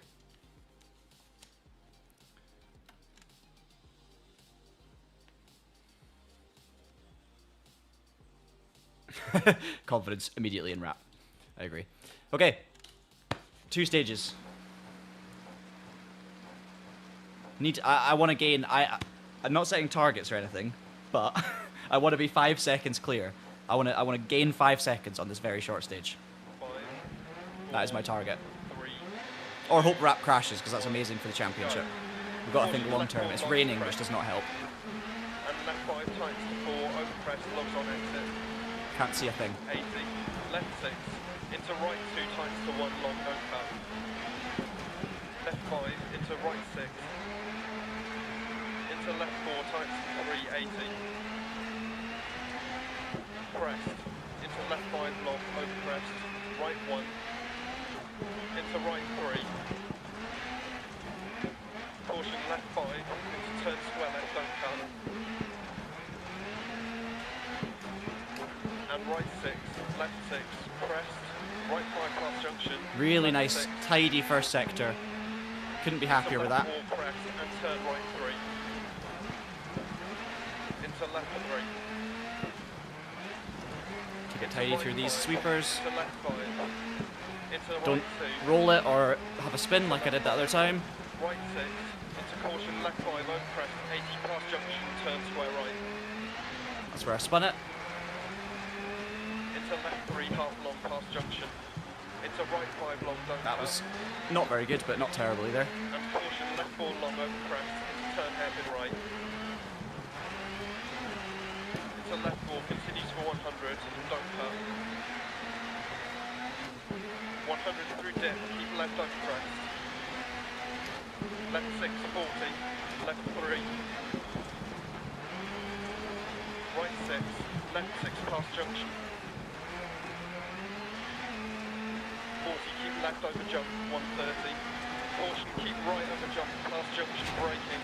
Left 6 into open hairpin right. Left 6 over crest, 80.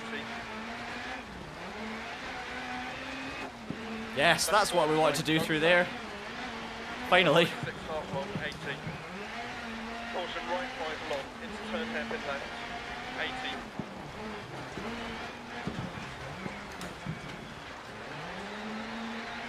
Keep left over crest, keep mid over crest, 80. Right 5 long, past junction, 100, past lay-by. Right 6 long, past junction. Caution, slowing, 80 over crest. Right 5 through gate, water splash. Caution, keep mid over jump, 100 down, braking, turn to right. Into left 1 long, opens 2 long. 60, caution, right 4 over big jump. And right 6 over big jump, 40, down, right 3 water splash, right 2 through gate, opens past junction, 60 past junction. Left 5 opens crest into right 6 long, 60 to finish.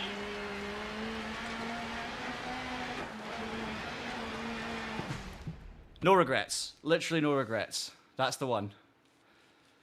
304. Oh, yes. 12 seconds. That was very Partridge. Oh, yes.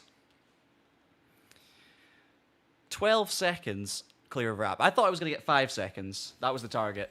But 12. That just gives us a margin. We can just ever so slightly breathe for the last stage now. No big mistakes, and I should be fine. One big mistake, and I can still win it if I'm fast enough. So that's the margin we needed. We didn't want to go in chasing. We really didn't, because then at one mistake and you've had it, you know. Caution, left 5 into turn swept. Thank you, Super Angry Walrus. I thought this was going to be the stage where we gain, and I literally have no regrets about any part of that stage. Not one thing I would do differently. Into left 4 crest.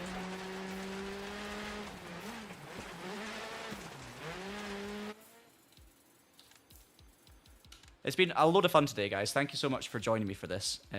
It's an old game. It's niche. It's obviously rallying rather than online racing, so I know this is not everyone's cup of tea, but for some folk, I'm sure this is more your cup of tea than jumping into daily races and doing all sorts of circuit stuff. So, as always, massive thank you for tuning in. I hope you've had a good time. I hope you've enjoyed reliving the experience of dirt rally competition against the ridiculous AI on Masters. If you guys have enjoyed the stream, we can pick it up again in future. We're going to be 3 rounds into a 6-round championship, and this is the win I've been craving. I've got 3rd in Greece, 2nd in Monte. If I get the win, I'm in the championship hunt, and I'm chasing down Rap for my first ever Masters title. So there is definitely some scope in this to try and keep it going. But yeah, massively appreciate the support as always. A big thank you once again to Stephen OBG for joining as a member, and we massively appreciate the support, and also for your gifted memberships too. So great stuff. Let's do it. 5, 4, 3. More rally content coming next week. 1, go. Brand new game, so keep an eye out for that. One long stage to get through to win this rally. Left 6 half long, 80 over crest. Left 6, right 5, 60. Keep right over crest, 150 through dip. Right 6, 150. Dip, right 6, and left 5 half long over crest, 100. Keep right over crest, 80. Keep left over crest, 80 over crest. Right 6 and press jump, maybe 150.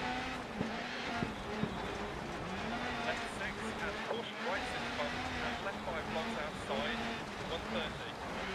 Right 5, keep in. Right 6. This is the first stage that I've got into where I'm not trying to win the stage. Keep over crest. Right 6 over crest. It's a left 3 long. And right 4 don't cut. Into caution right 4 long. Logs don't cut, 60. And right 5, open jump maybe. Right 6. Into caution left 5 gate. And left 1 long. Into turn hairpin right. 200 past junction. Nice and messy.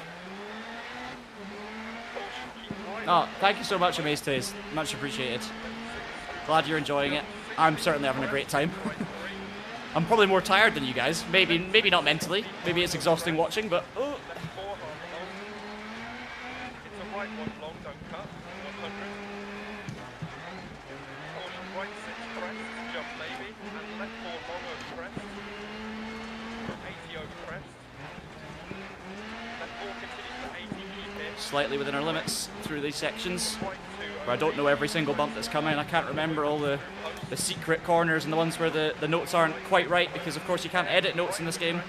So if a note is not quite right, it's not quite right. There's one stage in Greece that always stands out. There's one particular pace note where I used to just crash every time because the pace note did not match the corner. Caution, jump maybe. It's a left 4. And we don't want any of that here. And left 5 long times to 1. Keep right over crest. 80 through dip. Crest, right. We're green anyway, so we're on track. Absolutely on track. Caution, keep left over crest. Left 660. Right 6 through dip. Keep right over crest. 150. Keep right over crest. Caution, left 3 long through post. And gate 80. Gate left 4, keep in. It's the right 5 half long 80 through dip. Gate. Right 6 100 over big crest. Jump maybe. End of left. 100.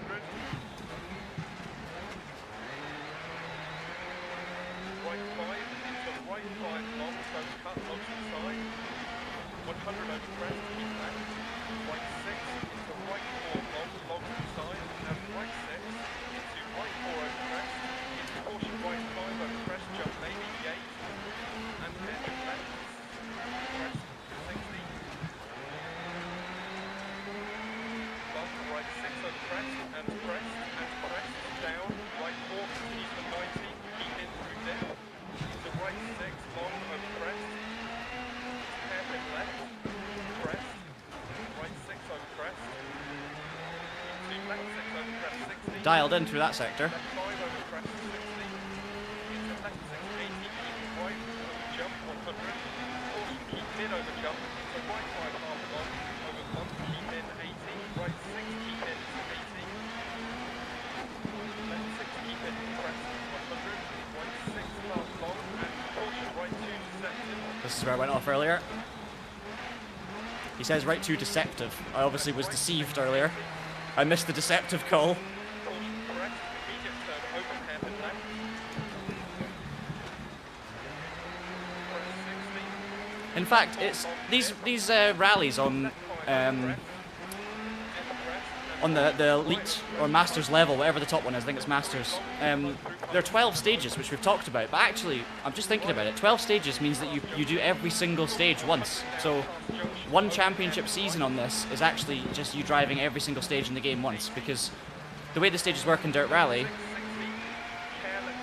you get a full long stage that's then split in 2, and you have full reverse. I think it's 6 per half, right? Because you've got the right way, the wrong way, and then you've got the right way, the wrong way of the other small bit, and then you've got the full stage right way and the wrong way. So that's 6 stages, and then there's 2 separate kind of full stages, which means that there's 12 in total per location.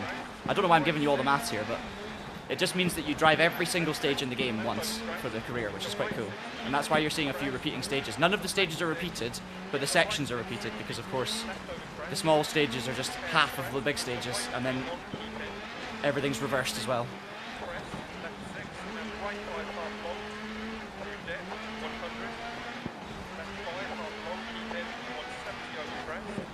I was nervous about this stage, but actually because I'm like 15 seconds clear, it's given me the space to feel more relaxed and to not feel like I need to get every last every last 10th. And actually, that's maybe making me drive better. I'm more relaxed. I'm listening to the pace notes and I'm not over driving, and perhaps it's actually giving me more speed, more rhythm. It's probably been the cleanest stage we've done of the whole rally, maybe aside from the previous one. The last 2 have probably been the best. So we've been improving throughout.